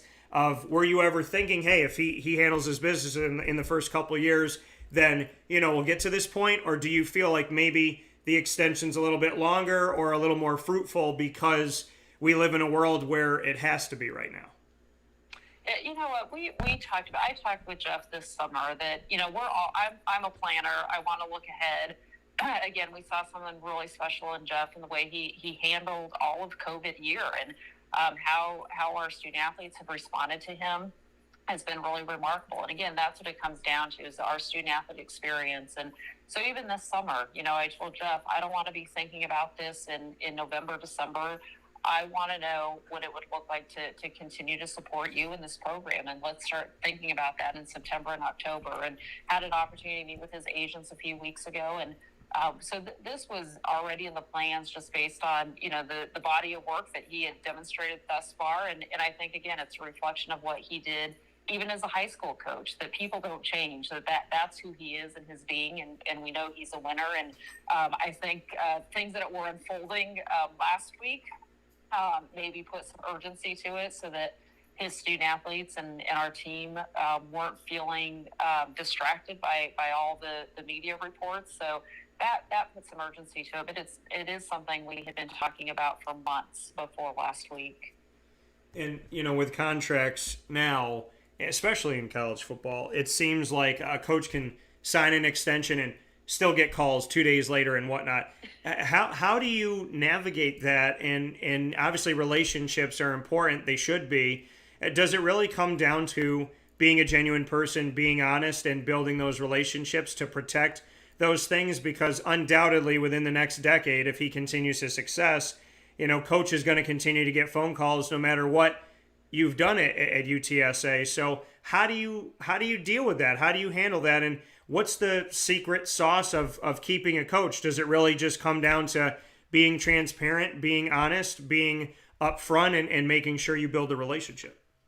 Absolutely. And Jeff and I have always, in a short time, we built a really strong relationship and connection, and we're very transparent with one another. And I think to your point, UTSA has something very, very special here, and it's up to the individual, and Jeff saw that he could be a legacy coach here, and that's who he is and is being. And you're right. I mean, this week, next week, in a few weeks, others could be calling him again. And he has to decide, does he want to be a legendary coach here at UTSA and build something really, really special, or does he want to try something else? And just knowing Jeff, look at what he did at Gilmore. He was there for many years. He's a builder. He's a dreamer. He's a visionary. And he sees where this place is going. So I'm really confident that is who he is and what he wants to be a part of. And it's incredible to see where things are at, and much respect for being in the AP top 25 and the coaches poll top 25. College football playoff rankings come out. I have, and Lisa, I'll be very happy to send you the tape if you want it. I've been very adamant and very open about my thoughts on the college football playoff rankings, and I know each school, can say what they want to say and whatnot. But as a broadcaster, I'm looking at the entire scope. I'm looking at UTSA, I'm looking at Coastal Carolina, I'm looking at Cincinnati, and there's a lot of thoughts that I have about fairness. How do you handle being in the top 20 in two polls, but then not showing up in the college football playoff? How do you assess that, and are you willing to share some thoughts on that, and maybe what you think from seeing that? I mean, was it a shock? Is it fair? I mean, where do you take this, knowing that your program is on the rise, your coach is obviously out there in the spotlight, and the media as well as the coaches in the nation have given you respect? So is it surprising that the committee did not? You know what? I'm not surprised. Frustrated for sure, not surprised. I think that for a program that's only 11 years old, that hurts us, right? And the respect, we're not a 100-year tradition program, and which is unfortunate that gets blurred with what this team has done this year. And but you know what? It keeps us as the underdog. It keeps us humbled, and it keeps us hungry. And that's what this team is all about, and what our department's about. That we are going to continue to grow and be respected, and perhaps we're not quite there yet. But people will not be referring to us as USTA much longer. Yeah, I agree. And here with Lisa Campos of UTSA, here VP for Intercollegiate Athletics on Wake Up Call inside the Cafe Kubal Studios. Lisa, before we get into the American move, to stay where we are for a second here, does the college football playoff, in your opinion, does it have to expand? We've heard that it was going to go from 4 to 12. That conversation before Oklahoma and Texas decided to announce they're going to the SEC, which created a giant domino effect and realignment, again, almost a decade after it had happened in 2012. Seeing where we're at right now, the conversation came up. As a member of the media, I was sent an email of, hey, this is what we have to do. Here are the different stops. And as far as what I understood, they had made most of the stops, and it was a yes, let's expand, yes, let's expand, yes, let's move forward. Does it need to expand? And what are your thoughts on it? I mean, can a team like UTSA, can a team like Cincinnati, can a team like Coastal Carolina, can these schools ever crack the top for the way that the country club is set up right now? Or does it have to expand to 12 in order to showcase the fact that if it does what I was reading, it would take the top 6 championship winners within conference, which I would imagine would take the American, which you're going to be a part of. So where do you stand on expansion, and do we need it in order to create more fairness in college football? Absolutely. I mean, the system isn't working right now the way it is set up, and so I am a proponent where I sit right now of expansion. It makes a lot of sense for the teams that you just talked about, and we're never going to be able to get in until it expands. For you, being a part of UTSA, when you wake up in the morning and you see that Roadrunner and you go into your office and you see those colors and you see the student body walking around campus and you see your coaches and you see your staff and this and you know, just kind of breathe that San Antonio air. How would you describe to someone who's never been to UTSA, who's never seen the campus, who's never put on one of those shirts with one of those Roadrunner logos, how would you describe what it's like to be in that environment? If we were on camera, you'd just see me grinning from ear to ear. You know, I am just so proud to be a Roadrunner. And as I do walk on campus, you know, even I tell this story when I interviewed, I brought myself onto campus sort of incognito, just wanted to check out what the campus looked like because I had not been on the campus. And I stopped and talked with students, and this was even, 4 years ago. And the pride the students have for this university, it was clear when I was out here interviewing. Now I walk on campus. Just yesterday I was, going to get lunch and ran into so many people, and they're just even more prideful right now. That's what athletics and football does to a college campus and a community. But this is an incredible institution run by incredible leadership. We have just amazing students. And again, my heart is to first generation students. This is the first time they're experiencing college life. They didn't have parents who exposed them to this. And it's fun to be around students who are enjoying this, who are enjoying not just the classroom experience, but the out of classroom, whether it's through student government, whether it's the Greek organization, or come to a football, volleyball, basketball game. That it's a really special, unique institution. And again, just so proud to be a part of it. And for you, I mean, this is a school that was founded in 1969. It's young. So having that youth, I think it's fitting that you're called the Roadrunners because you have hit the ground running and you are trying to kind of speed up, to the time, so to speak. There's schools that have been around forever and a day. And here's UTSA, 1969. Like you said, the program not even 2 decades old for football. Just what that means to you, and does it really embody a Roadrunner that as young as you are, you're still in the race, so to speak? Absolutely. And what's so fun is that we get to create our own traditions. We are building this. We're not stuck to something that's been here for 100 and some years. That we're creating what UTSA can and will be, and that's really exciting to be a part of that and to watch our students and our student athletes be a part of that. So for you came in back in 2017. What do you see in these last 4 years, and all in the middle of it, you have dealt with a pandemic. So I'm sure that as a VP for Intercollegiate Athletics, they gave you a blueprint, a binder on how to deal with a pandemic and all that. But I mean, for you in these last few years, half of these years that you've spent at UTSA, you've been dealing with a global issue. How leadership-wise have you tried to tackle this? And what have you learned about yourself, knowing that you're young in the game as well when it comes to building UTSA, and in the midst of all of this, you had to deal with something that nobody had answers for? We have taken a few pauses to reflect on what we have been dealing with for the last 2 years, and it's really incredible.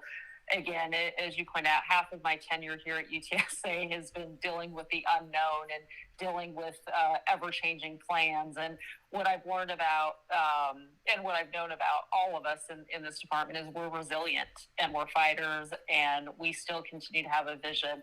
We broke ground on this beautiful facility the week before the world shut down for the pandemic.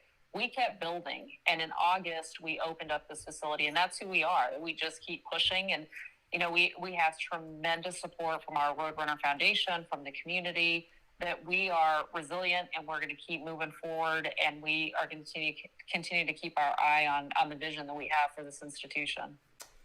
Lisa, for you, looking at keeping your eyes focused and controlling what you can control, what can we expect? I mean, I know there's a lot of things you talk about, structural upgrades and different pieces that have happened. Obviously, contract extensions to someone like Coach Traylor and whatnot. What else is coming up for UTSA? What can we be excited about right now? Oh, so much to be excited about.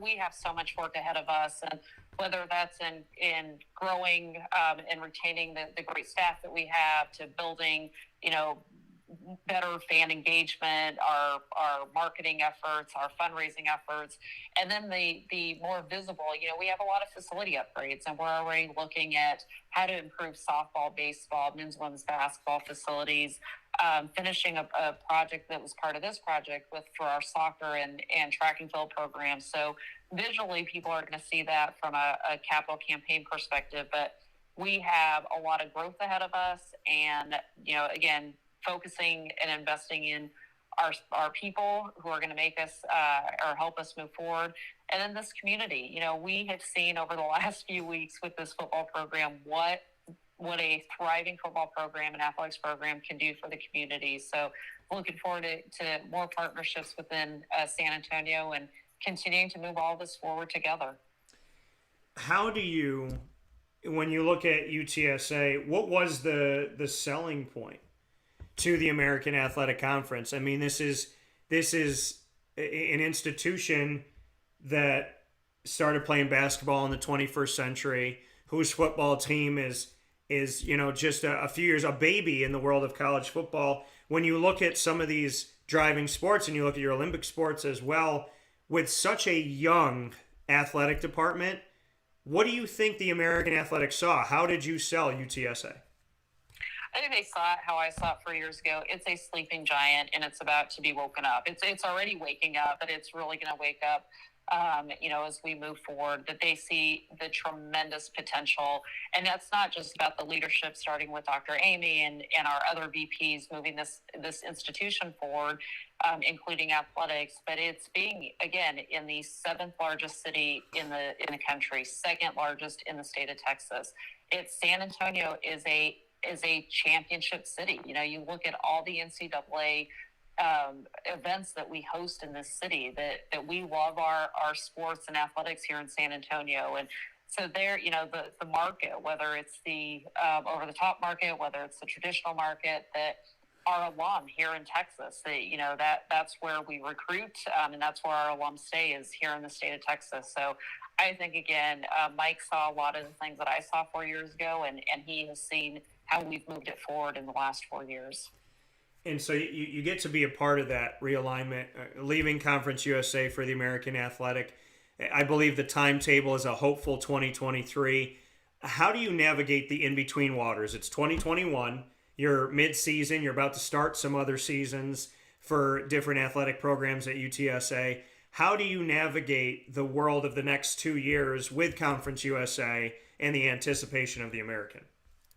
You know what? We're going to continue to be proud members. I've known and have so much respect for Judy. I've known her, for Judy McFly, the commissioner in Conference USA, and that staff. I spent many years at UTEP and when we were in Conference USA, and so I've got to know that staff for many, many years and have the utmost respect for the work they're doing, and obviously very empathetic about what they are, the waters that they're navigating right now. So, we talk to our student athletes and to our staff and to our coaches that, we are still part of Conference USA, and we're going to represent the institution, the conference, to the best of our abilities. We're going to do, all that we can to win championships and to be really proud partners with them, because we're going to be in this conference for at least another year, maybe 2. And this is where we are. And again, just have a lot of respect for the conference office staff. And Lisa, before I let you go here, looking at the fact that you're not the only member coming to the American Athletic Conference, your thoughts on seeing UNC Charlotte, North Texas, as well as FAU and Rice and UAB on their way as well, going in to the American Athletic Conference as you go in? Yeah, a lot of respect for those programs, and the athletic directors obviously have gotten a chance to work with them over the last 4 years. And we're happy to continue our Texas ties with UNT and Rice, and of course SMU being an American already. And again, those are programs that, for the same reason I think Mike and the board saw in UTSA, they saw in those programs as well. So again, just a lot of respect for them, and look forward to working with them in the future. What was it like? The background of it.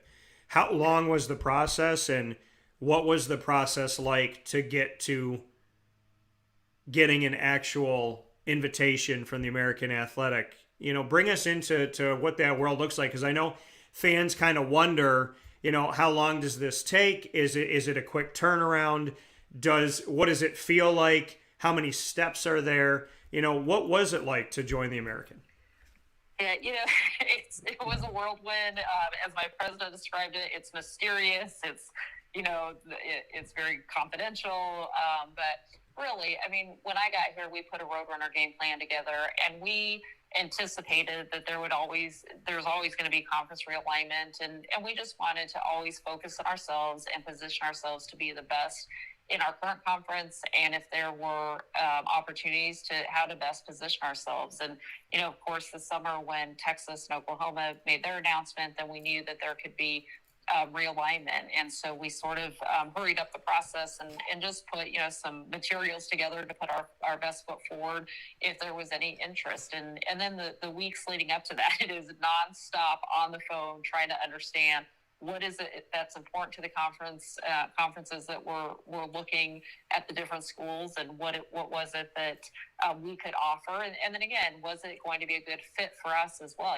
Having Texas, those schools being in Texas was really important to us. So a lot of, I think my entire focus for many weeks was on this, and but it's a very intensive, time-consuming process. But we're happy of how the end result happened. Were you, putting on hoodies and going into cafes and using their Wi-Fi? I mean, did you have to get that secretive? I kept my doors closed for the most part. Just you never know what information people might be trying to get. And again, we were just really focused on ourselves, and it was really an opportunity to really showcase who we are and who we're going to be. Final 2 points here with Lisa Campos, VP for Intercollegiate Athletics, live with us here on Wake Up Call with Dan Tortora inside of the Cafe Kubal Studios, coming to us from UTSA. Lisa, NIL realignment, all this stuff going on, the transfer portal. I know we could spend a decade of conversation on each of these, but just how you've tried to manage this as a VP for Intercollegiate Athletics, knowing that NIL has more questions than answers. The pandemic has more questions than answers. The transfer portal has created free agency for amateurism, and realignment always, kind of throws everything in a frenzy. Like you said, as soon as Texas made that decision, the entire country is going, okay, what are we going to do? That domino effect felt so quickly with 130 institutions at Division 1A for football. So how are you trying to handle this very squirrely tornado, I guess is a nice way I could call it? Yeah, there's no time like now in intercollegiate athletics. And what I can say and what I've told our staff is that we just got to embrace the change. The change is coming, and if you are a type of person who is resistant to change, you're not going to make it. It is a world of ever-changing, and we have to modernize, and we have to embrace what changes are coming forth, because they're not going away. UTSA was one of the very first schools within the conference that announced how we were going to handle NIL. We got on top of that very quickly because we knew it's not going away. So we better embrace this and help our student athletes and support them in the ways that we can. So that's how I've looked at it, is that we got to pivot, we got to be fluid, we got to embrace change, and we just can't be left behind if we want to be stuck in old ways. Yeah, and I think like you said, you got to be able to ad lib in today's, well, in any world, you have to be able to ad lib, because it's not going to be found in a book, and if it is, the book's already outdated. So the final note here with the American, and I'm sure it's part of the decision why you wanted to be a part of it, but does the Power Six exist? What's your take on? We know that Power is a media term, not one I would have created, but Power Five is a media term, as well as there's the Autonomous Five, which is a legislative term. Do you believe in the Power Six? Do you believe that the American has an argument to make?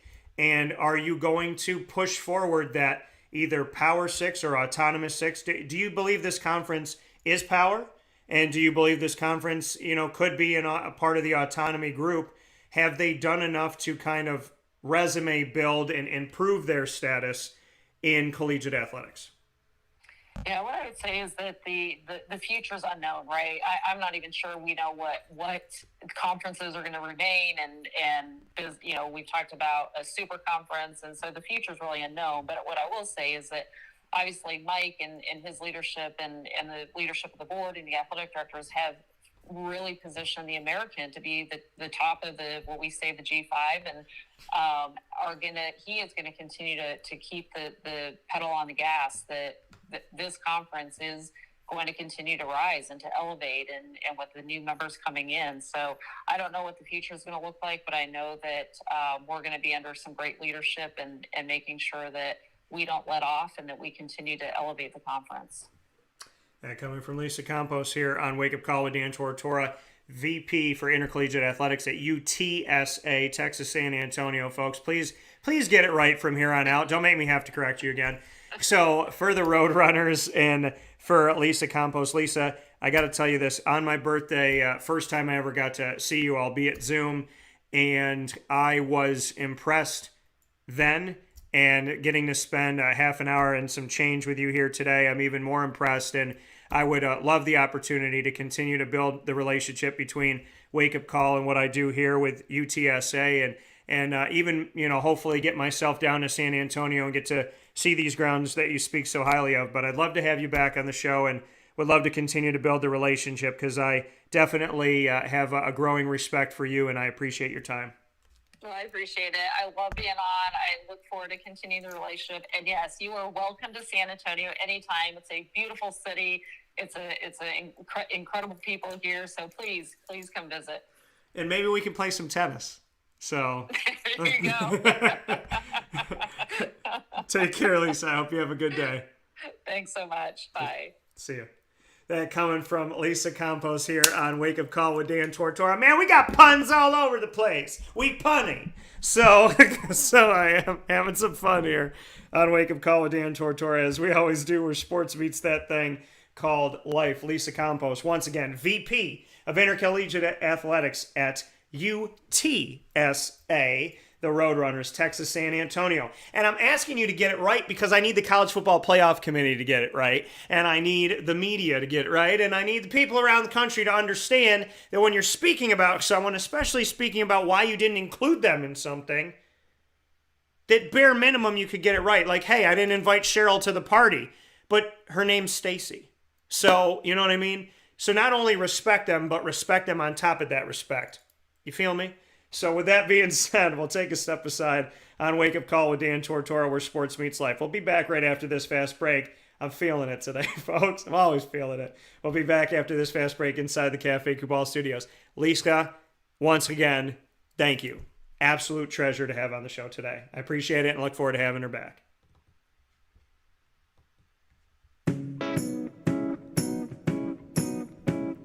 In these unique times, there are those in our community that give us a sense of normalcy and positivity. Pizza Man on 50 Oswego Street in Baldwinsville has been here for you for over 35 years and is here now.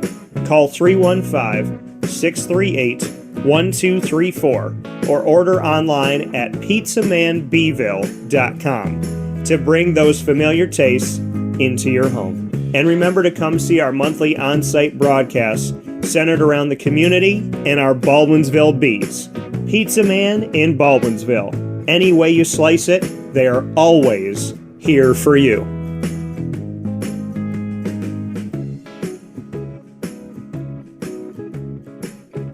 This is Jimmer Sikowski, owner-operator of Chick-fil-A Cicero, 7916 Brewerton Road in Cicero, right in front of the Home Depot. I had a deep feeling that God wanted me to do something bigger with my life and to help people, help others. I kept putting Chick-fil-A in my life, and I realized as I was going through the franchise selection process that positively impacting the lives of others was really core to what we do here at Chick-fil-A. First of all, it starts with the food. The food is brought in fresh daily. We bring in local produce. We prepare to order in the kitchen. We hand bread our chicken. We hand spin our milkshakes. It's great food. It doesn't taste like fast food. I think the second thing is the way people feel when they come in a Chick-fil-A restaurant. It's different. We try to treat people with intentional kindness here. which is very different and deeper than good customer service. And so I think it feels remarkable for most people to come in a Chick-fil-A restaurant. And then lastly, the impact that we try to have in the community is very different. It's a big part of the expectation of every operator of a Chick-fil-A restaurant is that they're actively engaged in their community, they're a leader in the community, and they're making a difference. When they realize that what we're striving to do is to shine a little light in their life, that's a very, very different experience than you will have at any other quick service restaurant. And it's that remarkable experience that I think people will emotionally connect with.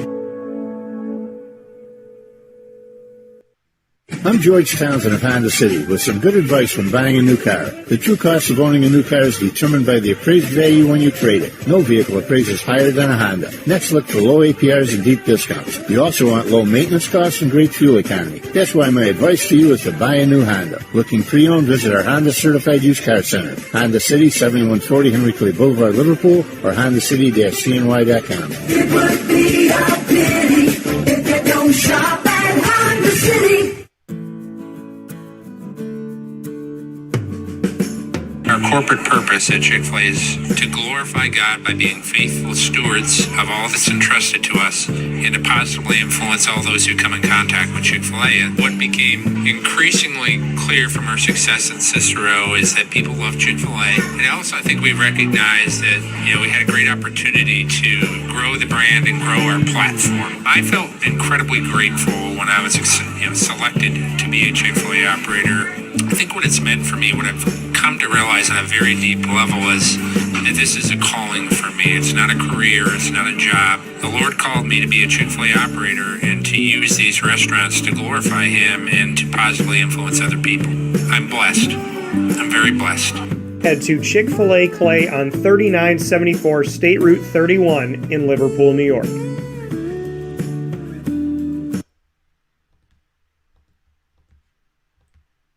Welcome back here to Wake Up Call with Dan Tortora on WakeUpCallDT.com, your one-stop sports shop, and on MixLR.com/WakeUpCallDT from inside of the Cafe Kubal studios.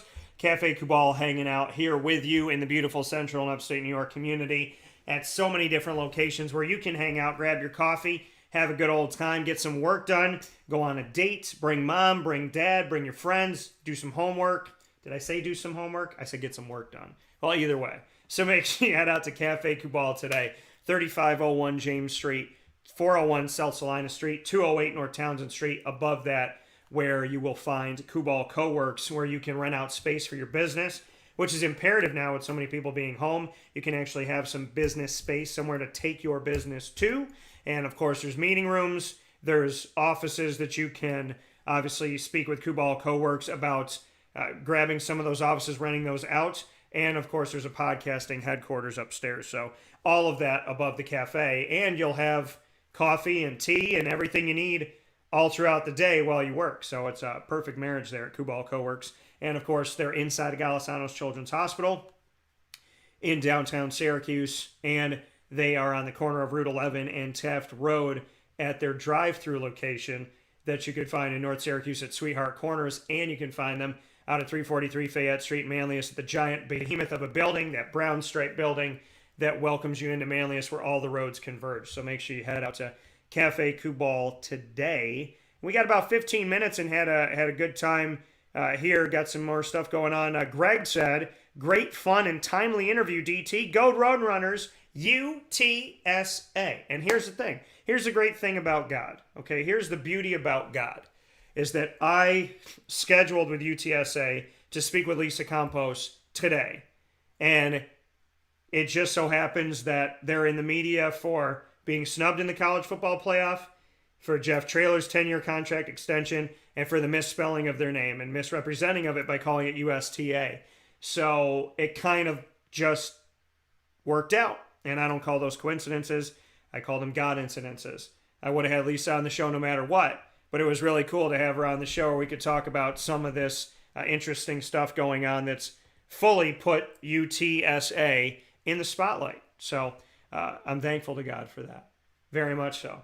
Very, very much so. So big shout out to Lisa Campos. Can't wait to have her back on the show. She was a lot of fun. And really, like I said to her, respect what she's doing and respect where she's heading, and I respect the American Athletic Conference seeing the value of UTSA, and I respect UTSA bringing that back. So a lot of cool stuff going on, and I definitely appreciate that so very much so. So with that being said here, as we have just a few more minutes on Wake Up Call with Dan Tortora, where sports meets that thing called life, I want to take the time, really, since I have a couple minutes, to let you know to subscribe to our YouTube channel, youtube.com/WakeUpCallDT. And I'm gonna show it to you for those of you on here, if I may. So I'm gonna bring that up here on our Facebook feeds on Facebook.com/LiveNowDT, Facebook.com/WakeUpCallDT, and on YouTube.com/WakeUpCallDT. I'm gonna show you this right now, and actually this is not what I wanted to show you here. So we'll take this off. But for those of you seeing a blank screen right now, please understand that we're putting up a website for you. So just give me one moment here as we set this up for you. But I wanted you to see what it is, because I built the YouTube channel a long time ago, and I'm really excited about it. I've put a ton of work into this thing, and it's very, very meaningful to me. We've done so much with the YouTube channel, over 1,000 videos easy on this thing, and so you can see it pop up here right now. Sports talk with a twist. You can see my little emoji or Bitmoji, whatever you want to call it. But yeah, so this kind of gives you a look at it and what we have here to offer. There's so many different videos, a lot of great things that we've been able to do on here, and so you can see it on your screen right now. We have, the live feed that's going on. So you can click on the live feed. If you subscribe, it'll probably let you know that we're live, and you can click on it there. You can see all of our shows. You can see my speech at the 6th annual Marywood Basketball Tip-Off Dinner, where I was the MC. You can see my conversation with Lemoyne College Athletics Director Bob Beretta on site at the Dome after Lemoyne played Syracuse. You can see my Victory Sports Medicine and Orthopedics specials with one of the players here from Weedsport, Izzy Petrus, who is going through surgery and going to be repairing her ACL. And then you can see the conversation that we had here with the doc from Victory Sports Medicine and Orthopedics, Dr. Mark Petropoli, about the ACL and about the BEAR treatment, the Bridge Enhanced ACL Repair, which is different from a reconstruction and could be more plentiful for somebody as they move forward and hopefully keep them from getting injured again or improve their percentages. You see my conversations here with Nate Champion. You see my conversation with UAB Associate VP and Director of Athletics, Mark Ingram. There's so much on here for you to be a part of, and you can search on different pieces. Hey everyone, this is Dan Tortora of Wake Up Call here with the Athletics Director of Lemoyne. And our conversation there. So I just wanted to, let you know to please subscribe to our YouTube channel, because many of you have, and I never really asked for it. So, I wanted to today take the time and say, hey, you know what? Why don't you go to youtube.com/WakeUpCallDT and click subscribe, so that you have our videos with you. And when you're going around, just like MixLR, the app, with mixlr.com/WakeUpCallDT, same thing with YouTube. If you have the YouTube app on your phone, then, when we go live, you could just literally hit it on your phone from 9 a.m. to 11 a.m. Monday through Friday.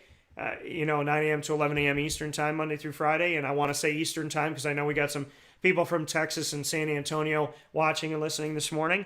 And I know they're on Central time, an hour behind us. So make sure you do that. Download the YouTube app and, hit subscribe for me. It's quick, it's easy, it's painless, and you connect with the show and all the videos that we have. There's so much up here, folks, and there's so much, to still be added, which is just crazy for me to think of with the amount of stuff I put up. And I was like, I know I got a ton of other things that I can actually add to the fray here. So I would love for you to join us on YouTube and subscribe today, youtube.com/WakeUpCallDT, and click subscribe so you can hang out with us here in our YouTube channel and catch all of our live feed, and obviously catch everything after the fact. Once the shows go up, you'll be able to watch them pretty instantaneously, which is really, really cool. And I love doing that. And I want to thank everybody for their views and connecting with the show and the audience that we've had. And I want to see where we're at right now as far as views here. Thanks to you, we are at a place where we have, where's my overall thing here? Let's see here. So it's showing me, there's so many, they add all of this stuff here, and I have to go through and look at all of it. So yeah, big shout out to everybody that's been watching it. A big shout out to everybody that's been a part of it. And let's see if this will actually show me here a little bit of everything. But yeah, I wanna thank you all for for your viewership and for your listenership and for the fact that that you connect with us as often as you do. It really does mean a lot to me, and it's just so incredible to be able to be on this journey with all of you. And YouTube was something I got into years ago, but we weren't live on YouTube, and there wasn't any reason why. I just kind of decided that I wanted to do it, and I'm just very happy to be able to do this and to be able to have you on here. And I know that I think we're at over 200,000 views right now, so thank you for that. Much appreciation for that. So not that I care about the numbers, I just want to say thank you. So I just really want to tell you I appreciate it so very much, and it means the world to me. People more than numbers. So thank you to all of our visitors that go on to wakeupcalldt.com, on youtube.com /wakeupcalldt. Thank you, and subscribe on both. Thank you to everybody that follows us on Twitter at CallDT, Instagram at wakeupcall_DT, that likes the page on Facebook at wakeupcalldt, and that hangs out with us every Monday through Friday from 9 a.m. to 11 a.m. Eastern Time. It means a lot. So thank you. Tonight, awesome. Going to have fun with this game. My buddy Ross, big old Jets fan. My buddy Brendan Murphy, who works for Dan Tortora Broadcast Media and Wake Up Call with Dan Tortora. He's a big fan as well of the Jets. So I'm excited to watch their game tonight up against the Colts. And, being a Jaguars fan and being in that AFC South division, I want the Jets to win for Ross and Brendan, and I also want the Jets to win to make the Jaguars look better after beating the Colts. But the Jaguars need to win, too, in order for that to even matter. So I'm not wishing bad on anybody. I'm just saying, if I have a choice, I'm picking the Jets in this game. So, but I think the Colts are going to win it. I just, it'd be better division-wise for the Jets to win and better for my friends for the Jets to win. So we'll see what happens, but I'm excited about what's coming on. I'm also really excited that despite the fact that the college football playoff decided to snub Cincinnati once again because they have no respect for anybody outside of the Big Ten and Notre Dame that they cater to and pander to. I'm not going to say they cater and pander to the SEC because the SEC has earned it. In my opinion, the SEC has earned it, okay? Should Alabama be that high right now? No. Should they make that big of a jump right now? No. But let's face it, we know Alabama's going to be in the college football playoff. We know Georgia's going to be in the college football playoff. So Cincinnati should be in. Cincinnati should definitely be in. And it's frustrating to me, but, it is where they are, and, this is how they treat it. And this is the ridiculousness of the College Football Playoff Committee. But I am excited that College Game Day is going to be live from Cincinnati, and I hope they spend the entire time talking about respecting Cincinnati and that Cincinnati deserves respect. Now, I'm very, very excited, very, very excited to see Game Day here, because I think it puts a spotlight on Cincinnati at a time where the college football playoff is not spotlighting Cincinnati. It was the perfect marriage. I don't think that this, happens a lot for the American Athletic Conference. I know that it doesn't. And to see it happening right now, you talk about perfect timing, Greg, with UTSA's VP for Intercollegiate Athletics being on the show here in Lisa Campos with everything going on with UTSA. Well, it's also perfect timing that Cincinnati has Game Day right after they got snubbed by the College Football Playoff Committee. So I like this. I'm really, really excited. And, remember that Tulsa and Cincinnati played last year when Cincinnati was ranked really high and Tulsa was not. And they went to the AAC championship game. It was the first American Athletic Championship game for Cincinnati, and it was the first one for Tulsa. So whoever won was going to be a new victor, and Cincinnati won on a last-second field goal. So really, really cool to see this. I love that College Game Day is going to be there. And, but Cincinnati's locked in.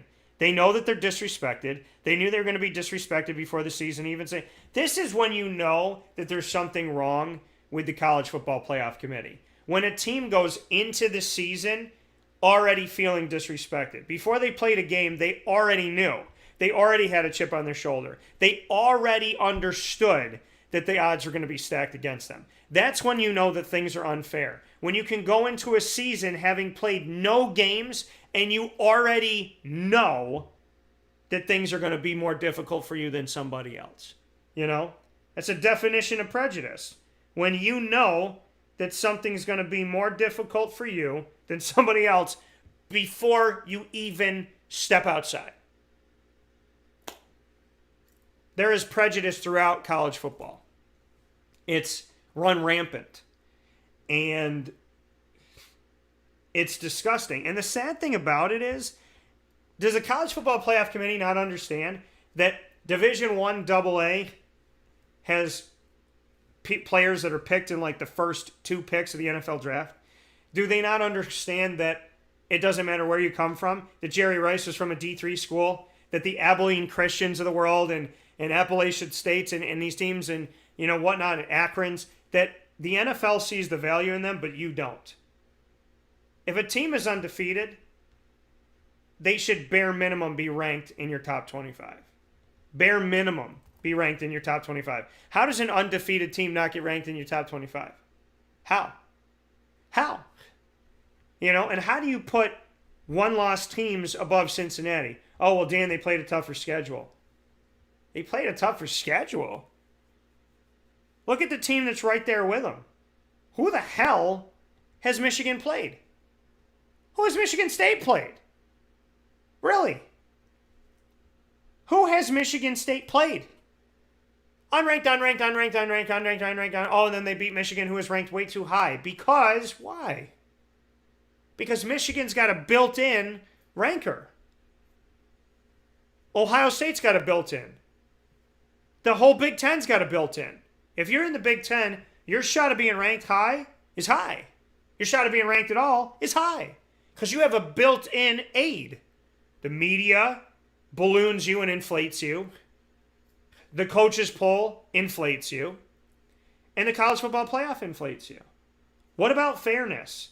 I don't care about what Michigan did 25 years ago. We're talking about this year. Michigan State doesn't usually get respect, but they got it this year. It's insane to me to see that. I want to see Michigan play NC State. Right? Pittsburgh's already played Tennessee and they beat them. So, just tell me why. And make sure that your argument's good. Make sure that your argument is sound. Make sure that you make sense. Because Notre Dame hasn't played anybody but Cincinnati, and they got their butt handed to them at home by double digits. Not by a last-second field goal, which is what it's taken for them to win 3 games. Notre Dame has needed last-second help in multiple games against unranked teams who are not that good this year. Notre Dame beats an unranked team barely as time expires, and they're considered a top 10 team. Coastal Carolina loses only to Appalachian State, who's played spoiler to so many people, and they're not in the college football playoff rankings. UTSA hasn't lost to anybody, and they're not in the college football playoff rankings. Oh, Dan, well, they haven't played any ranked teams. Notre Dame really hasn't either, and they lost to the ranked team. Now, Greg said, I'm sure Cincy will be a talking point on the show, but ESPN will still pander to the Power 5 teams, especially Michigan State, since they are the new sexiness in the Big Ten. Yeah, it's funny to me. It's hilarious to me. It's just funny. It's funny to me. And how about you know what? It's not even the American, right? It's not even the Sun Belt. It's not even Conference USA. How about the ACC? The College Football Playoff Committee has basically made it known if your name is not Clemson, they don't give a rat's you-know-what about the other 13 schools in the ACC for college football. Wake Forest isn't going to get in the college football playoff. They're not going to get in there. Do they deserve to be in the conversation? Absolutely. Is Dave Clawson a fantastic coach? Absolutely. Will he get phone calls from USC and LSU and blah, blah, blah? Probably. But will Wake Forest get in the college football playoff? Absolutely not. Why? Because the committee has made it known. If your name is Alabama, Clemson in any normal year, the SEC or the Big Ten, chameleon. But if you are not any one of those teams, then sit your booty at home and watch. Wake Forest is playing in a New Year's Six Bowl. I know this. You should. And I shouldn't be able to say that to you as comfortably as I'm saying it. Do I believe that Wake Forest should be disrespected? No. Do I believe Wake Forest should be number 9? No. I believe they should be higher. But I know what the truth is. And I tell people this all the time. There's what I believe is fair, and there's what I know is going to happen.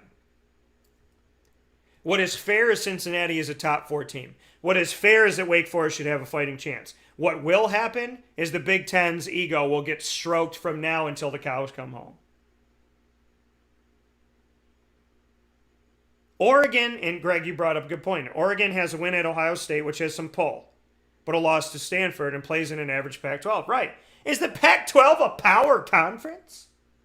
In football? No. No. Notre Dame, when they play Stanford and USC, what does the committee do? Oh my God, you played such a difficult schedule. They're not ranked. They're not ranked. They're not ranked. And even if they were ranked, Stanford and US, they're not that good. UCLA is not that good.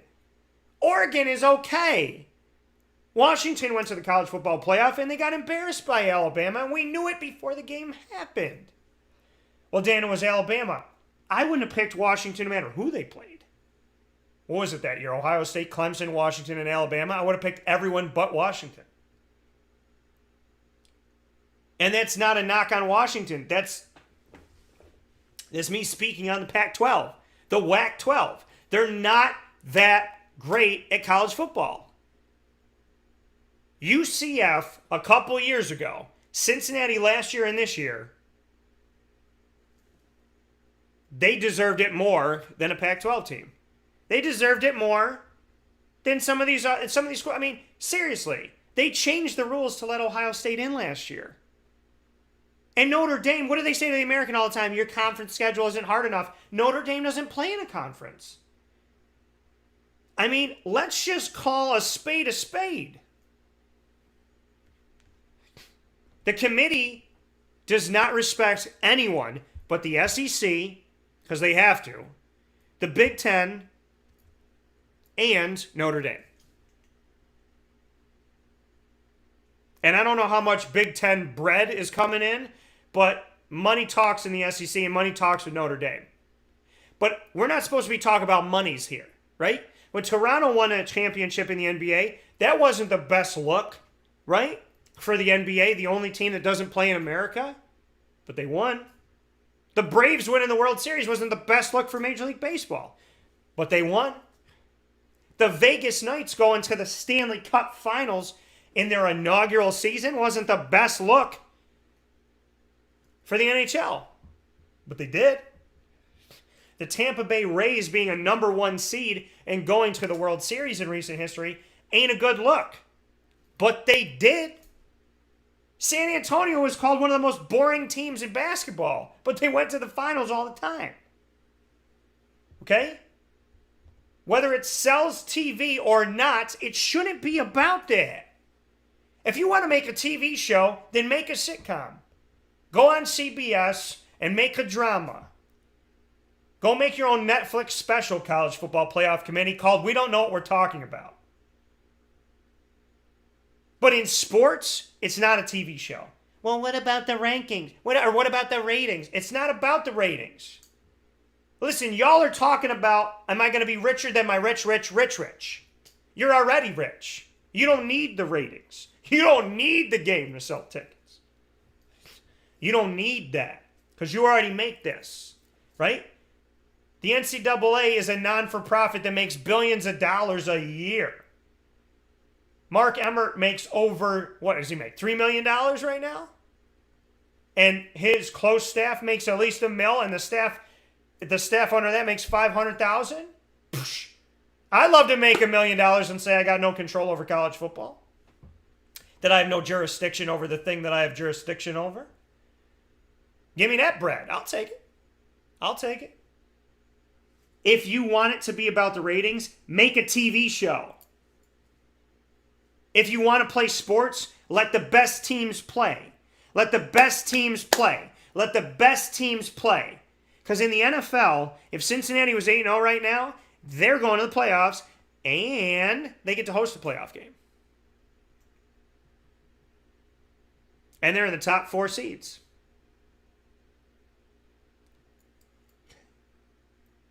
I don't want to hear about money, and I don't want to hear about the ratings. You already make a ton of money, and your ratings are going to be fine. Because it's going to be the only football games on at that time. The college football playoff is the only thing that's on at the end. So people, if they want to watch college football, they have to watch it, whether they like it or they don't. Okay? Whether they like it or they don't. If you want it to be about the ratings, make a Notre Dame TV show. Make a Big Ten TV show. Make an SEC TV show. But if it's about actual play this year, then in your conversation is Georgia, Cincinnati, and I would say at this point Oregon, and probably Alabama. And it's hard for me to talk Michigan State because the only ranked team they beat was Michigan, and Michigan was ranked 6th in the country, and they didn't deserve it. And Michigan is 7th. Michigan is 1 behind Cincinnati, and they're 7-1. And the only 7 games they won were against unranked BS. How about the BCS? How about the BS? How's Wake Forest less than Michigan? How is Wake Forest in that place? Barely above Notre Dame. All I'm saying is if it's for the ratings and for money, make a TV show. This is sports. And the last time I checked, the best teams are the ones that get to play at the end. So, with that being said, we'll take a step aside. Speaking of the end, we'll wrap up today's show right after this fast break on Wake Up Call with Dan Tortora, where sports truly meets life.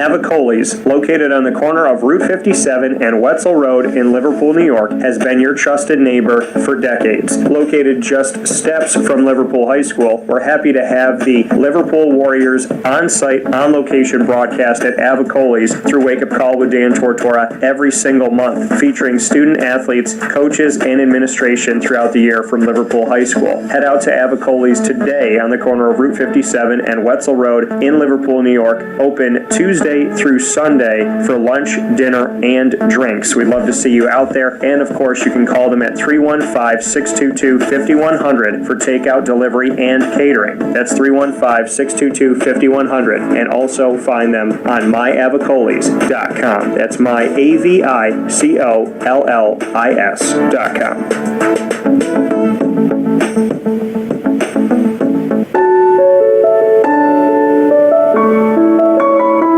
Peace of mind when you're out of town that your furry-loving friend is safe and sound means taking them to Canine Campground, because we all know that when it comes to the love of our pets, it goes well beyond the call of duty to make sure they're safe and sound. Right, Lily?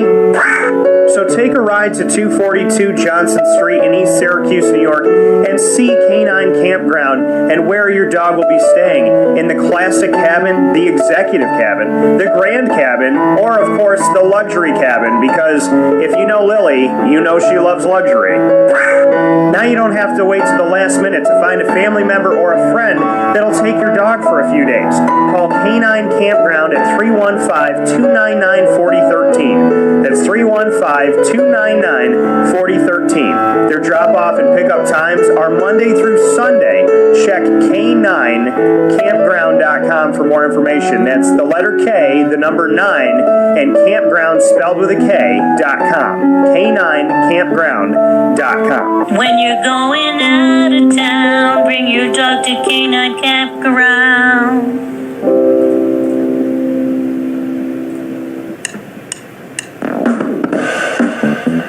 PB&J's Lunchbox, the food truck that you love finding all throughout central and upstate New York, now has a street-side cafe. So when you're craving their traditional favorites as well as their out-of-box amazing menu items, you can now head to 663 Old Liverpool Road in Liverpool, New York. Located just minutes from the highway, the thruway, Destiny USA, and Onondaga Lake Parkway, PB&J's Lunchbox Street-Side Cafe is there for you Monday through Saturday from 9 a.m. to 7 p.m., serving breakfast, lunch, and dinner all throughout the day. Get breakfast for dinner, dinner for lunch, whatever you fancy, including their award-winning grilled peanut butter and jelly sandwich. Find them at 663 Old Liverpool Road in Liverpool, New York. PB&J's Lunchbox, where we love to know what's in your lunchbox.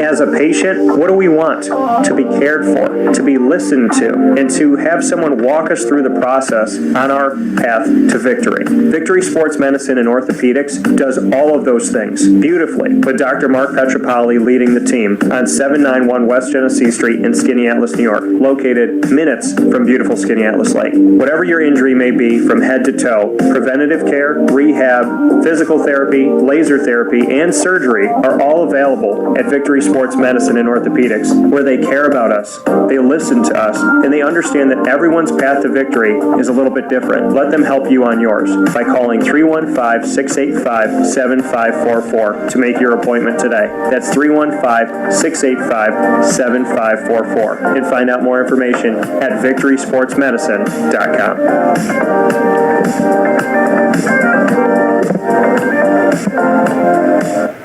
Welcome back here to Wake Up Call with Dan Tortora on WakeUpCallDT.com, your one-stop sports shop, and on MixLR.com/WakeUpCallDT. Proud to be here with you every Monday through Friday from 9 a.m. to 11 a.m. Eastern Time, where sports meets that thing called life.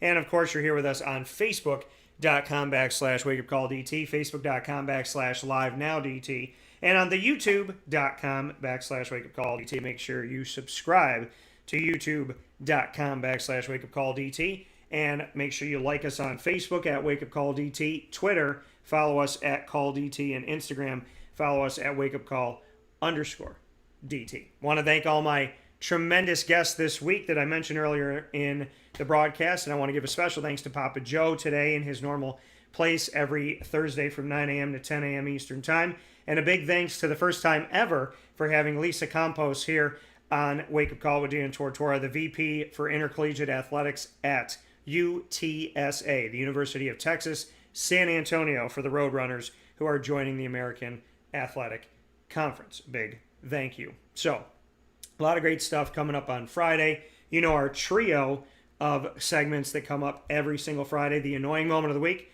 proudly presented by Carvel DeWitt, followed by Lead, Learn, Evolve, Ad-Lib, and Deliver is the acronym, proudly presented by Chick-fil-A Cicero and Chick-fil-A Clay, with my co-host Juanita Ward, the fantastic and very faithful, incredible human being who is a motivational speaker and author and so much more. And then we'll get into the Top Dog of the Week announcement coming to you from Canine Camp Dog Daycare and Canine Campground Dog Boarding at 10 a.m. Eastern Time. And we'll finish off the show with our newest episode of Pacer Pride, featuring a very special guest that you'll have to be close to our social media to find out who that's going to be at 10:30 a.m. Eastern Time. So a lot of great stuff coming up with Marywood University as well. So Friday's going to be great. You are awesome. A lot of amazing stuff coming up with Wake Up Call with Dan Tortora, and I can't wait to bring it to you.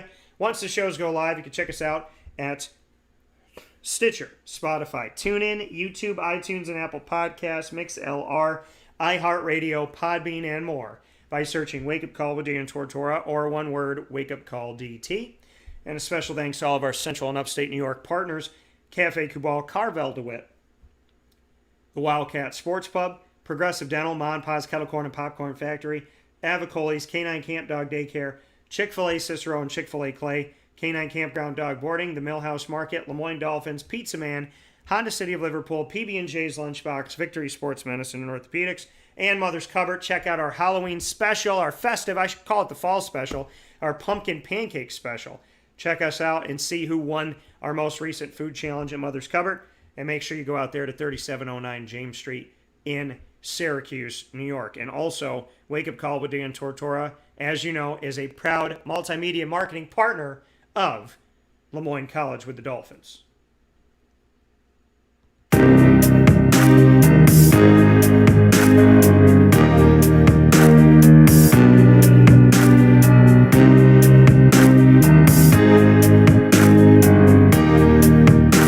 And every first and third Wednesday is AD and DT, where Athletics Director Bob Beretta and I sit down for conversations on specific topics every episode. And every second and fourth Wednesday, we get to tell the stories of student athletes, coaches, and staff in the Dolphin Dive, Dolphin Time, happening Wednesdays at 9 a.m. on Wake Up Call with Dan Tortora, where sports meets life. And as always, folks, I give you a very proud and a very happy fins up.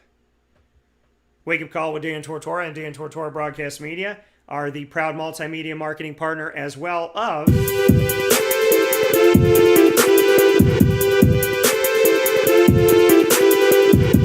the Marywood University Pacers. Marywood University, Scranton, Pennsylvania, the hometown of Jerry McNamara, and Pacer Pride is with you every single month with exclusive specials featuring the wonderful student athletes, coaches, and staff of Marywood University as we bring you the Pacers every single week all throughout the year. Big shout out to the Marywood University Pacers, and make sure you check them out here on Wake Up Call. So, with that being said, I hope you all have a fantastic day. From inside of the Cafe Kubal Studios, you know that I'm getting my pumpkin spice chai for whatever's going on in my day. Thank you to Lisa Campos. Thank you to Papa